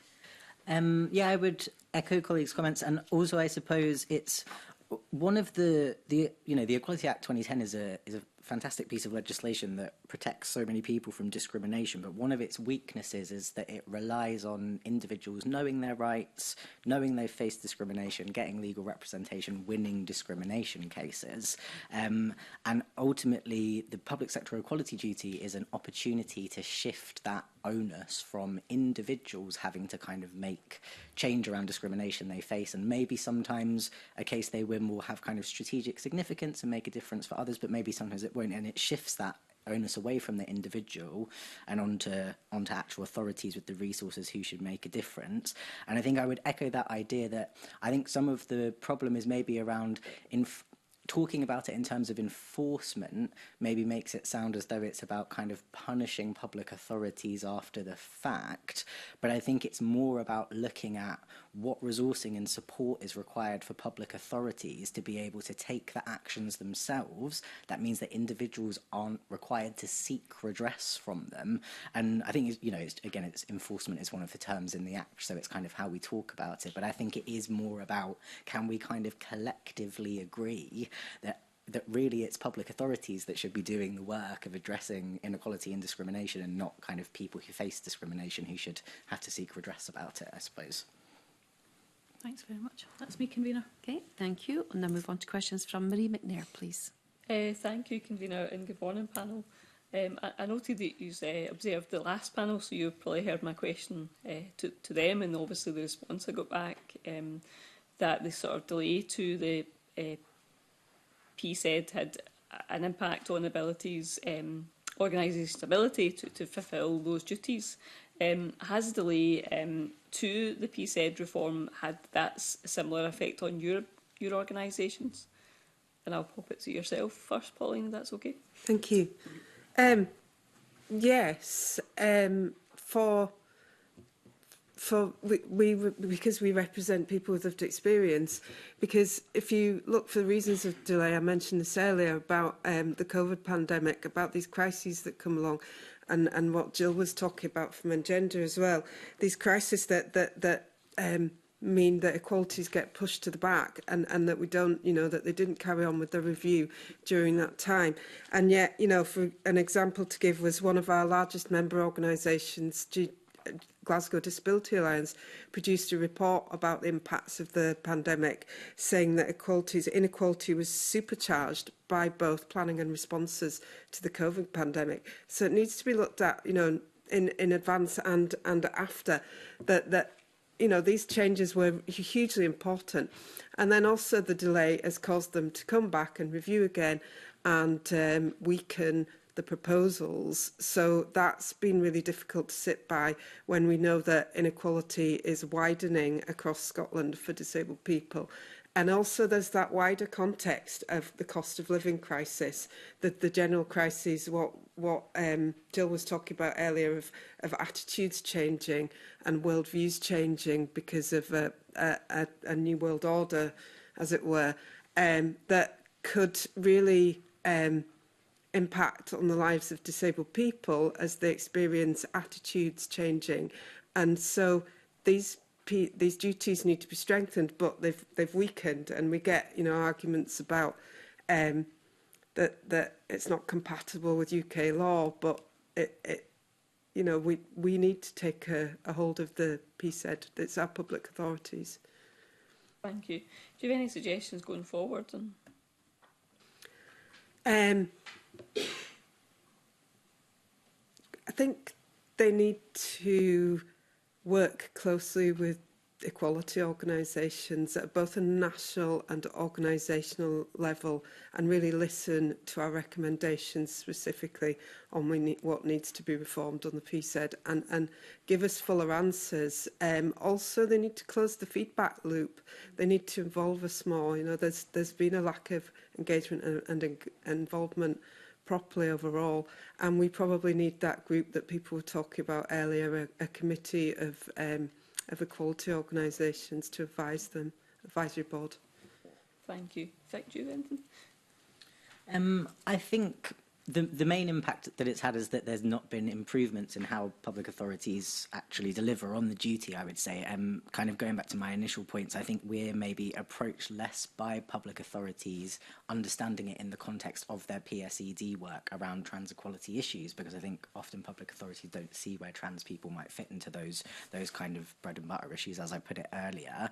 I also think, not to repeat myself too much, but I think ultimately as well, it is really about what is the change in outcome that they want the result of the reforms to be, and not consistently revisiting what is a change to the process. And ultimately, I think that is what the big frustration has been for our organisation as well. We've responded to numerous consultations about it, been to lots of stakeholder events, fed in lots of ways. I was reading our submission to the Women and Equality Select Committee's inquiry into the enforcement of the Equality Act in 2018, and one of the key things we said on PSED was could be a fantastic tool for transformative change, but it's not well understood and it's not well implemented. It just kind of feels like we go around in circles a little bit on it, and it's about actually getting on with the things that make a real difference. Thank you. Do you want to add? Strengthening the public sector equality duty, because more power is only can be positive, and it can be positive as if it is then it's understood why it's been strengthened and taking forward what needs to be done. And other side of the coin, I believe as well, I think the public need to know that what their rights are. I think with the ASCOT, I'm trying to really organise very much consultation with older people and trying to really make them aware of their rights. If the right to access to services, because that's the public sector duty is therefore to deliver that. I believe if the public or people know and the equality organisation know, and they can speak to their, their members as well, that it is something they have a right to, and then because the public sector equality duty had been reformed and strengthened more, I could only say that what it is done with that is more important rather than the changes. So that's me. Convener, thanks. Thank you. We'll now move on to questions from Maggie Chapman, please. Thanks very much. And thanks, folks. I want to shift focus a little bit. In the public sector equality duty, there are 3 needs outlined, and the third of those is fostering good relations. And I think it's often seen as well. I think it's often overlooked, quite frankly. I don't think public bodies necessarily focus attention on that or understand fully what it means. So I'd be interested in your thoughts. Pauline, I might start with you. Where do you see the fostering of good relations in your work with public bodies on public sector equality duty? Do they get it? Do they talk about it? Does it feature at all? I don't think there's a big focus on it, and we know that, and I think being careful not to put the onus on the equality group themselves of fostering good relations. They need to put the onus on all those providing services to disabled people, as well as they need to be providing more opportunities for fostering good relations, so positive opportunities. And disabled people, again, not a homogenous group, so it's difficult to speak to, to the needs of individual and communities of disabled people where they intersect. But it's the experiences of things like, the experiences of not advancing equality, and then people's experiences of discrimination in the workplace, in the community, in the form of hate crime, in the form of mate crime, will really exacerbate those poor relations. And I think, as others have said, there needs to be more equality training from an early age, really. There needs to be visibility of disabled people in leadership positions, in Parliament, in representation positions, which is why we run the Access to Elected Office Fund. There needs to be more visibility at local levels as well, local councils and community groups. Access to politics needs to be widened. And again, it shouldn't be the disabled person wanting to access politics. It should be the community organisations that are doing that. And a final point, I think that there are a lot of voluntary organisations in Scotland doing some of this work, for example, befriending, that are being defunded at the moment because of resource crisis in local government. And I think that's really, really unhelpful, and it can leave people very isolated. And although that's a separate issue, it's the other side of the coin for fostering good relationships. If you don't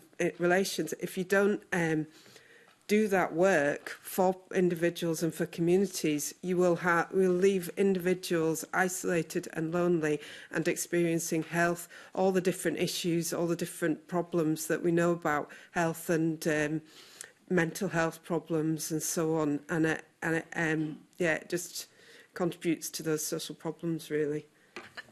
And I suppose the example you've used there is an example of thinking about equality stuff at the end of a decision or at the end of a budgetary decision, rather than thinking what are the equalities impacts of these budgetary decisions that are made. It's, yeah, and working in co-design with people with lived experience, with the disabled people's organisations and with disabled people groups of disabled people at every level will go, you know, means that you don't have to look back and change things. It means that you've started that process at the time that it should be started. Rahini, can I ask you for your views on Independent Age's understanding of or work with that third need around fostering good relations? I think your word is the relations. I think relations is a two-way street. We cannot have a, you know, one party putting more into another. And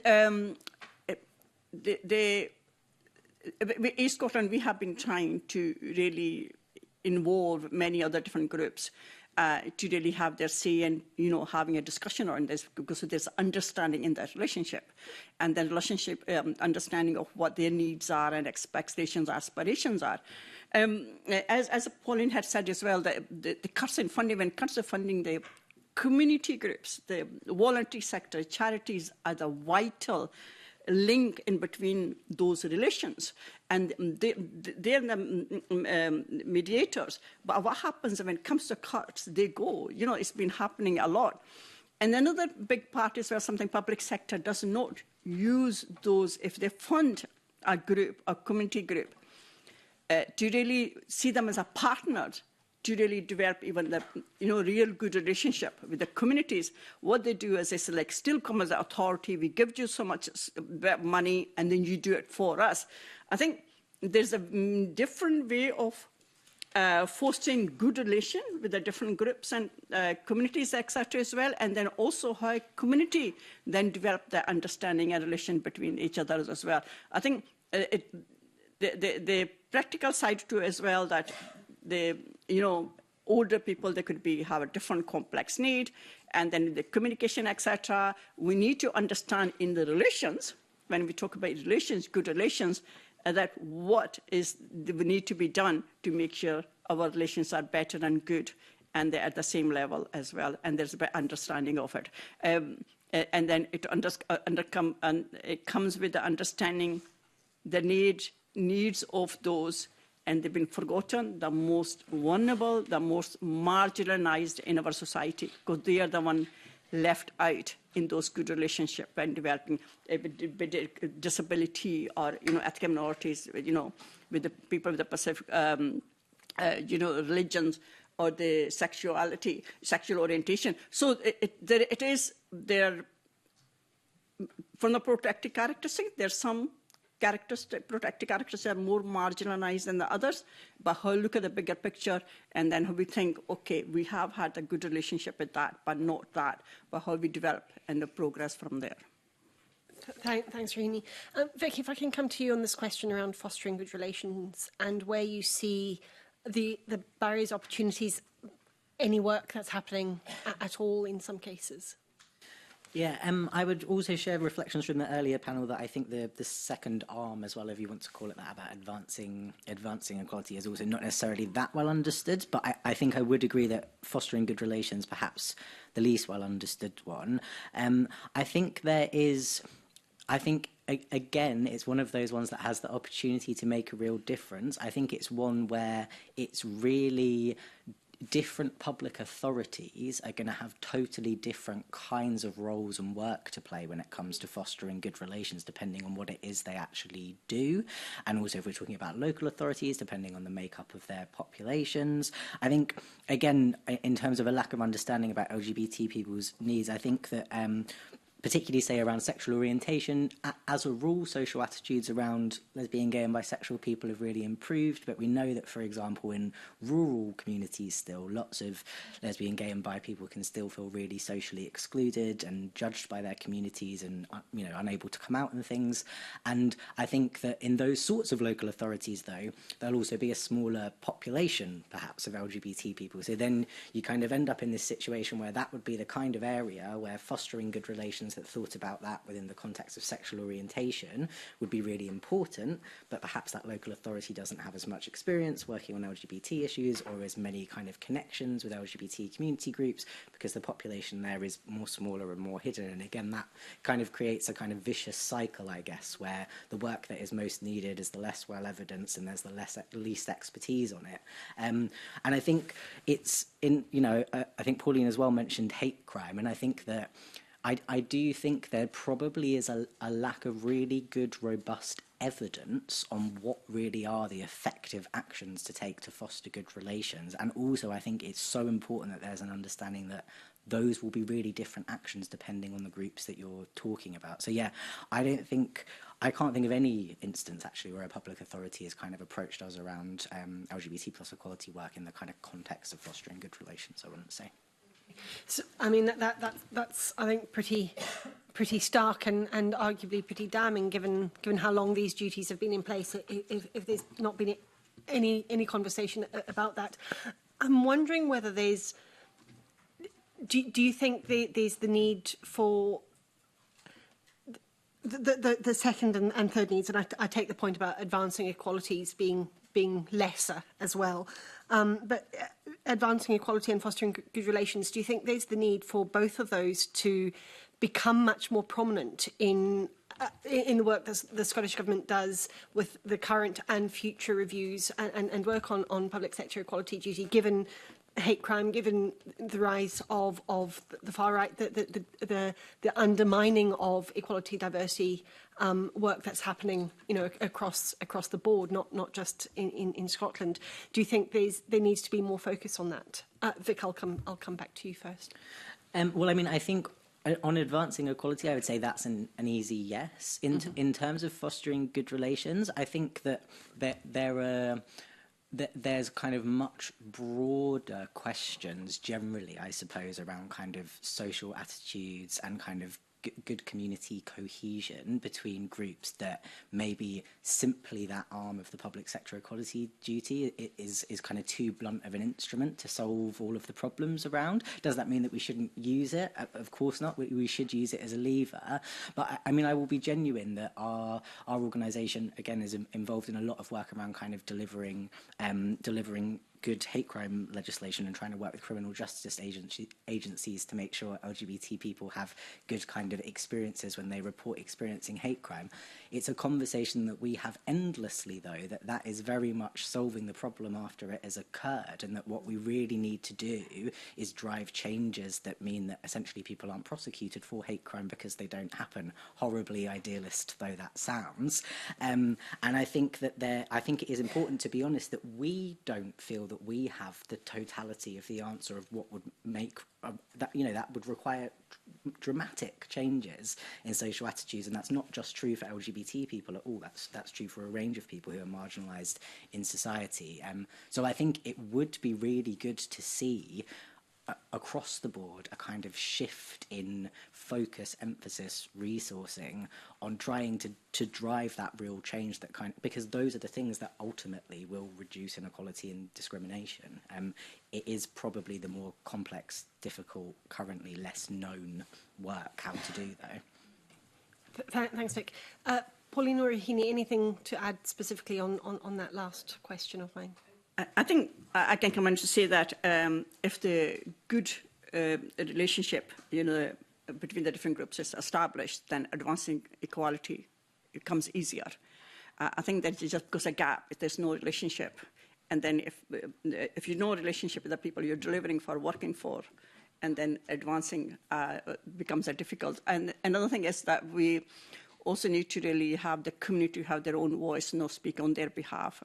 And for example, at East Scotland, we have set up Scottish Ethnic Minority Older People Forum and also LGBTQ plus Older People Network. And then it's bringing the people together to really, they can have a strong voice collectively and then strengthening that. So it is giving those community groups voice matters. And only then by we give them a matter and say that they can raise the issues they think there are barriers, they face barriers over the years, and especially in older age as well. And then it becomes easier to advance the equality of opportunities for everyone. Thank you. Pauline, I anything? don't think I have anything further to add. Okay, thank you. Thank you. We'll now move on to questions from Pam Gossel, please. Thank you, Convener, and good afternoon, panel, and thank you for all the information you've provided so far. For those of you that were here in the first panel, I asked this question to the first panel and I didn't really get a response, so here's for hoping I get some kind of direction and response from yourselves. The inclusion of single-sex spaces and services is absolutely vital for women, including women from BAME and religious backgrounds. During the Gender Recognition Reform Bill, I highlighted that many religious women do not feel comfortable being touched by biologically male doctors and nurses when performing examinations such as smear tests and breast examinations. As you will know, the NHS employs many women from BAME backgrounds, and now they will also be made to feel uncomfortable and scared to speak up, especially in relation to what has happened to Sandy Peggy and how she has been treated. To change in front of a biological male would mean they will break their religion, which, by the way, is also a protected characteristic under the 2010 Equality Act. Does this mean all these women will have to go through a tribunal? What I really don't understand is the fact that, on one hand, the public is given separate prayer rooms, but on the other hand, single-sex facilities are taken away. It kind of defeats the purpose of promoting equality. As you will know, women of faith need to use these facilities before praying without the presence of a biological male. So can I simply ask the question, should it be mandatory for all public bodies to offer single-sex spaces and services? Could I ask Rohini the question, please? Thank you, Pam. Over here, I am not speaking on behalf of East Scotland when I say this, but in my personal opinion, being a woman from ethnic minority background and having had work with many women over the years across Scotland of all ages. In a way, for service to, I think it's good to take account of what the requirements of an individual. It doesn't have to be only ethnic minority women or any individual for any particular reason, that if they have specific requirement, if possible, they should be met. It's because decency, privacy, because it's also culturally appropriate. And then for them, if they feel uncomfortable, and then I think health can look into it, what can be done to make sure that their wishes are met. And quite understandably, I know that again with the toilets as well, if a woman, particularly if as a religion practices as well, they need a little bit of decency and they want privacy as well. And I think we can have both. We can have that unisex toilets and suits and everyone, and maybe there is a need. Then if those people are seeing that to this extent that it doesn't meet our ethnicity or race or religious requirements, then what can be done? And as a reasonable adjustments can be considered, which are in the law. And you're absolutely right, there are priority characteristics within the regions that should be considered and must be considered, if not all the time, for the most of the time. No, thank you, Rohini. And, absolutely, I agree that it's not just basically being a woman of colour, the only minority on this group, that I've voiced this because women have come to me of colour, but also I do understand other women and girls have come to me as well. So this is not just about faith and religion, it is about that having that decency. So I wanted to probe a little bit more on that, because I know you work with on the forum, and I know sometimes you may not be able to speak on behalf of Age Scotland directly, because, and I'm going to be honest and I'm going to probably say this, because there is fear about talking about these issues as well with a lot of organisations. But if you could even give your personal side as well, because I know the sort of people that basically a lot of the kind of, I'm going to call them aunties and uncles for respect, we call them, that come to the forums, and they do really good work. I've heard them, and you had mentioned earlier on bringing the community groups together so that they can respond to many of the stuff that we spoke about today as well. So I certainly know going into a gurdwara, going into a mosque, going into a mandir, there is no unisex toilets. There is toilets for males and females, and there is obviously another toilet as well. Sometimes you can use that if you want for non-binary or disability toilet, or whatever that the need is at the time. And so do you not feel that it's quite clear that in the religions that we practice and other faiths practice, and it's a protected characteristic, that how do we balance that then with basically the other characteristics and obviously having the Equality Act with single sex, a male and a female biological? Again, going back to its reasonable adjustments, it is important.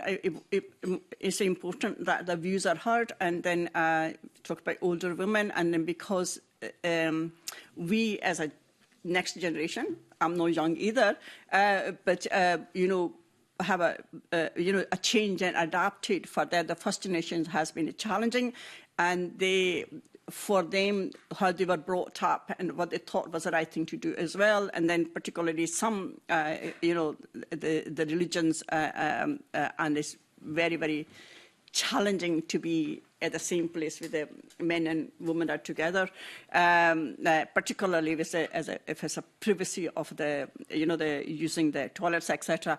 Again, I go back to what I said as well, that yes, there is a need, and then I think where possible they should be heard and they should be listened to, and they, again, going back to their dignity and then decency as well, then where possible those facilities should be made available. I'm going to go back to, just not in toilets here, I'm going to talk about facilities here.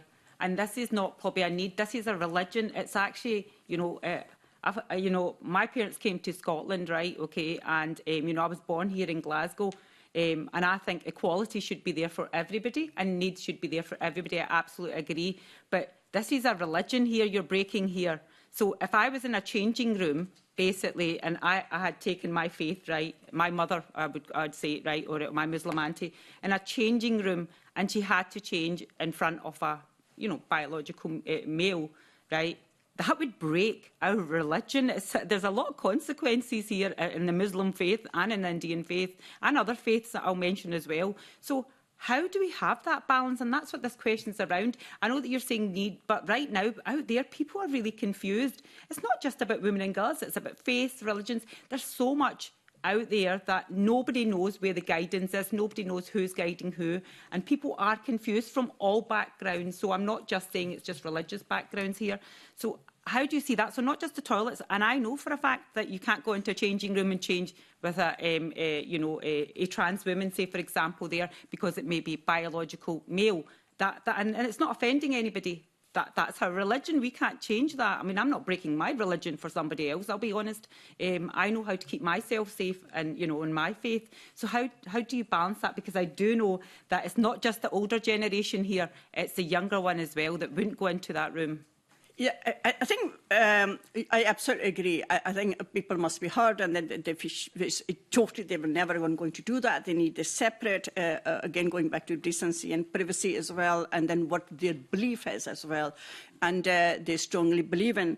And there are many good examples of, for example, I know that in the local authorities, some of the swimming pool are only kept for Muslim women, only that there's no male around then, so because they will not be in the swimming with the men. So there are some examples of good practice around, and then we could be seen as well. It's up to the public sector to see each case and scenario what can be done to really make sure that those the men and women feel comfortable, and then their, in a way, rights of privacy and decency and self-respect are maintained.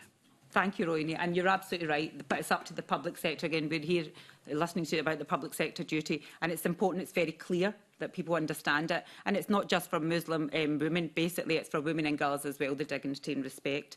I've got one more question, Convener, if I could possibly ask Vic this question. Do you accept that policies based around gender self-identification potentially open up employers and service providers to discrimination claims on the basis of sex and religion or belief? I'm not sure I totally understand what you mean about policy around gender self-ID. I think what I would say is that it's completely undeniable that there is a range of diverse views around how trans inclusion should or shouldn't work in both services and workplaces, and it's pretty apparent from the last few years that that is resulting in legislation from people with a variety of views. Some cases have been found in favour of people with gender critical views, some cases have been found in favour of people who are trans or with the protected characteristic of gender reassignment, but I certainly think that hopefully we can all agree that that public authorities do have a duty to ensure that their policies are in line with the law and that they do respect the rights of everyone and don't discriminate against everybody. Thank you for that. You're absolutely right that we shouldn't discriminate against anybody out there. Can I just ask on that, when you'd said about the policies, just to dive a little bit more, whether it's in, the police basically, a certain person doing a search on a certain person, whether it's in the NHS, people changing in front of, other biological males or trans women, should I say as well, that do you sometimes feel that the law is not clear enough, or is it the policies or guidance here? Because, like I said to Roynie, out there's a big confusion. People, we've got so many, under the NHS, if you look around the police, somebody's doing something else and thinking that's law. Somebody's doing something else and thinking that's law. And everybody is very confused here. And this is where I think that all people from all backgrounds, or whatever you believe in, are feeling they're in a position here, even the public sector duty. I don't think that I feel that it's been performed to what it should be, because it may not be clear. So are you feeling that it may not be clear, that everybody's taking their own kind of translation? And should the Scottish Government be doing more on clarity, on guidance and policy on this issue? I think that there is, I think that there are two separate issues sometimes. I think that there is definitely not always good understanding of guidance around the law and single-sex services and spaces and how that interacts or engages with trans people's access to those spaces. But I think there is guidance. It has been the same since the law was passed in 2010. It's in the Equality and Human Rights Commission's Statutory Code of Practice, published in 2011, and that's going to be the same when they update that Statutory Code of Practice next year. I think that one of the other issues is simply that some people disagree with the status quo of the law. The status quo of the law says that trans people can only be excluded from single-sex spaces and services that align with who we are and how we live our lives, if that is a proportionate means of achieving a legitimate aim. Sometimes it will be, but in our view, in the overwhelming majority of circumstances, our total exclusion from single-sex services and spaces that align with how we live our lives is not needed, and also, crucially, if it's not a proportionate means of achieving a legitimate aim, it's also unlawful under the Equality Act, and that has been the same since 2010, and like I say, it very much is the status quo. So I think that it's really important that services are able to meet the needs of absolutely everybody, and I mean that wholeheartedly. Sometimes that will require trans people to be treated differently by services to make sure that service providers can meet the needs of everybody. But there's a difference between offering person-centred services that are responsive to the need of a range of people with a range of needs, and actually excluding or discriminating or causing trans people to face a detriment. What we should be trying to do all of the time is to find that happy middle ground where, as much as possible, service providers meet the needs of everyone. No, thank you for that, Vic. Thank you, Convener. Thank you. We'll now move on to questions from Tess White, please. Thank you, Convener. My first question is to Pauline, if I may. So, people with disabilities, they're an overlooked group. And if you look at the transactions, sort of the people with disabilities, women, older people, and I'm just, in terms of this inquiry, we're looking at the public sector equality duty and the impact assessments. And if you look at the Victorian era, women were on a urinary leash. They couldn't go out of their homes. It seems that we're going backwards in terms of facilities, toilet facilities that are provided that affect unintentionally people with disabilities or women. And I'm thinking about public transport. So if people with disabilities are have a much lower percentage in the workplace, but then if people with disabilities can't get to and from work and have access to toilets, it's a massive issue. And I suppose in just 2 points before I ask my question is we've got the £10 million policy change from the Scottish Government where the Scottish Government are now not providing funds for changing places, and then the unintended consequence of local government closing down local public loos. So in terms of this basic duty to monitor the impact and do an impact assessments of new policies or current policies, is this something that really needs to be concentrated on, in your view, bearing it's a basic need? Yes, in the terms that you've spoken on, in terms of disabled people who can't access going on holiday, going to work, going into the community, because there's nowhere for them to go to the toilet. That is something that needs to be equality impact assessed. I know in my local community there's currently a discussion about a closed public toilet and discussions about reopening, and it would take significant investment to do that. I proposed in a Facebook group that we should invest in a changing places toilet there, and then more people would come to my town, more disabled people would come and use the facilities in that town. But in terms of nationally, yeah, we need more accessible toilets. I think because when we're reading the submissions, many of the people or organisations that have submitted statements actually say that it's a tick box exercise. You know, if you think about this as a basic right, that even that's not being looked at or measured. So I just wanted your view on that. Yeah, I already said earlier that there are tick box exercise happening without properly looking at delivery. Yeah. My question's to Vic, if I may. So Vic, please could you provide the committee with a full list of public sector organisations you've advised in Scotland, either now or in writing? Is that something that you're able to do? I imagine it is something we can try our very hardest to do. Yes, obviously I can't do it off the top of my head just now. Thank you very much.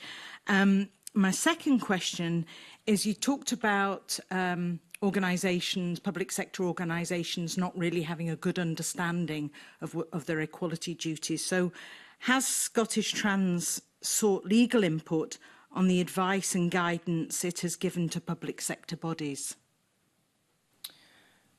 We have worked with some lawyers in the past to develop a good understanding of equalities law, but also we are always very clear that our advice and guidance is not legal advice, and that it is in fact about our understanding of the needs of trans people, our understanding about how the law has tended to interact with the equality and human rights of trans people, but we would never say that we were giving legal advice to organisations. So it's an interpretation of the law based on advice that you've been given?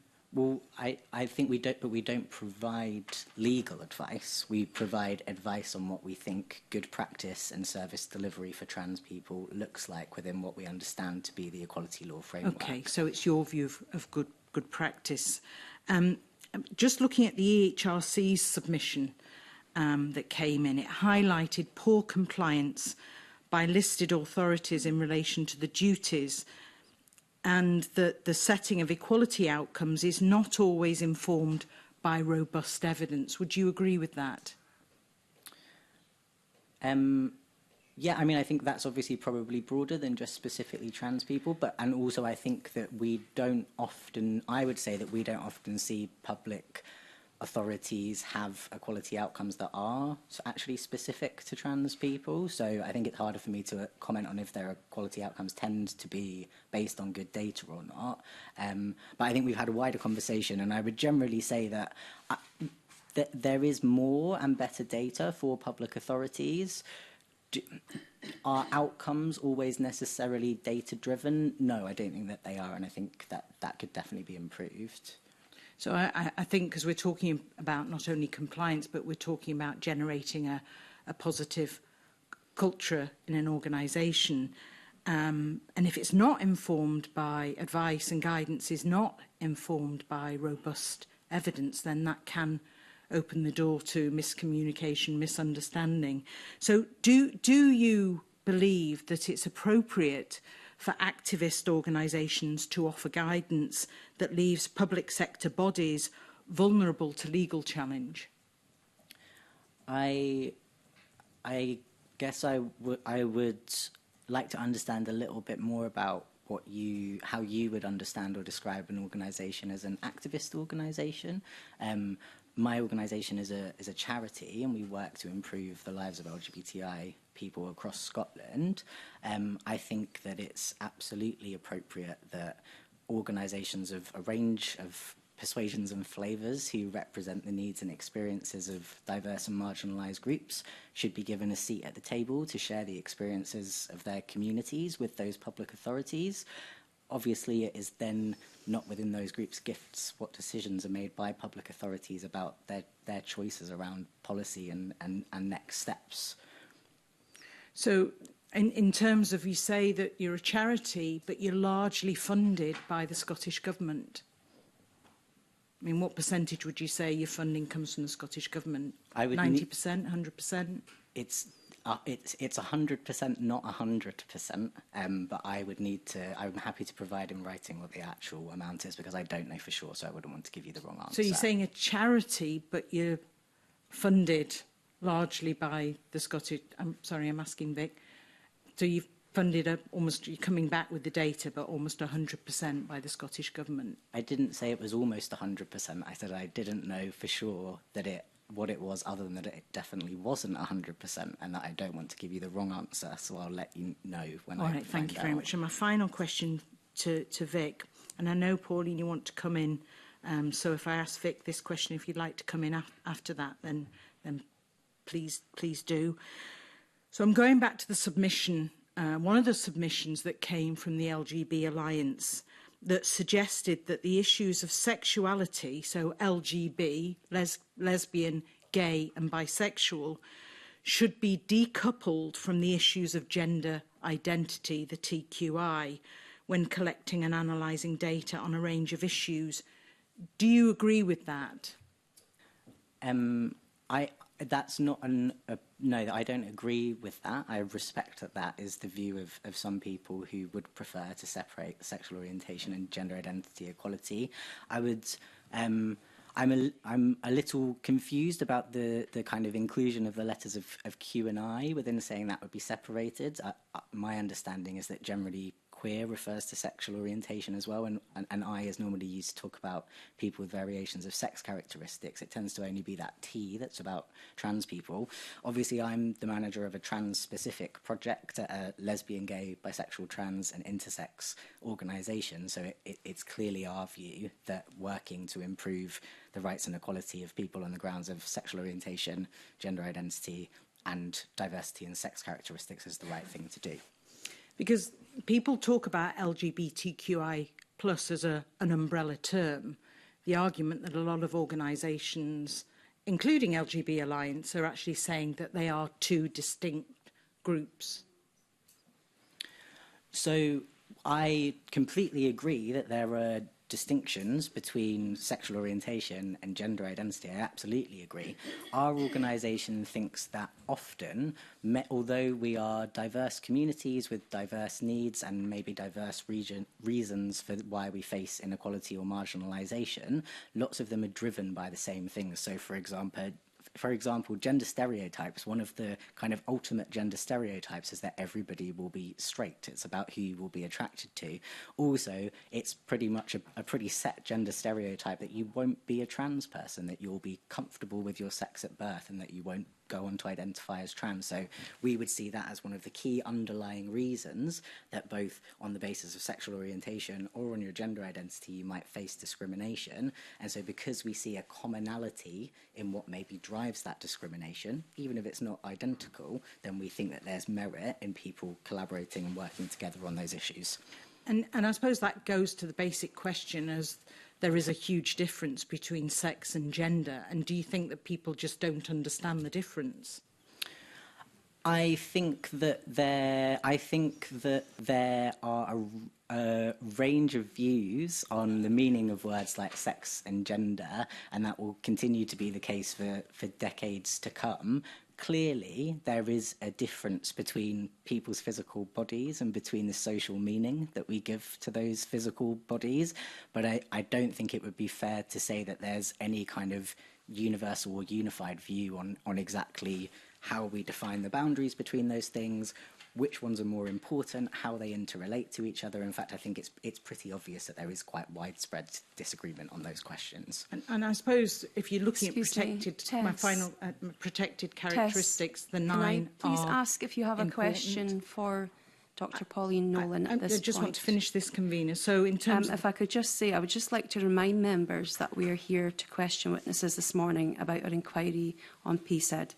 And I would suggest that the member returns to focus their questions on the inquiry, as this line of questioning is not relevant to what we are discussing under this agenda item. Convener, my argument is it is relevant because there are 9 protected characteristics, and the public sector equality duties focus on those 9 protected characteristics, and definitions are very important.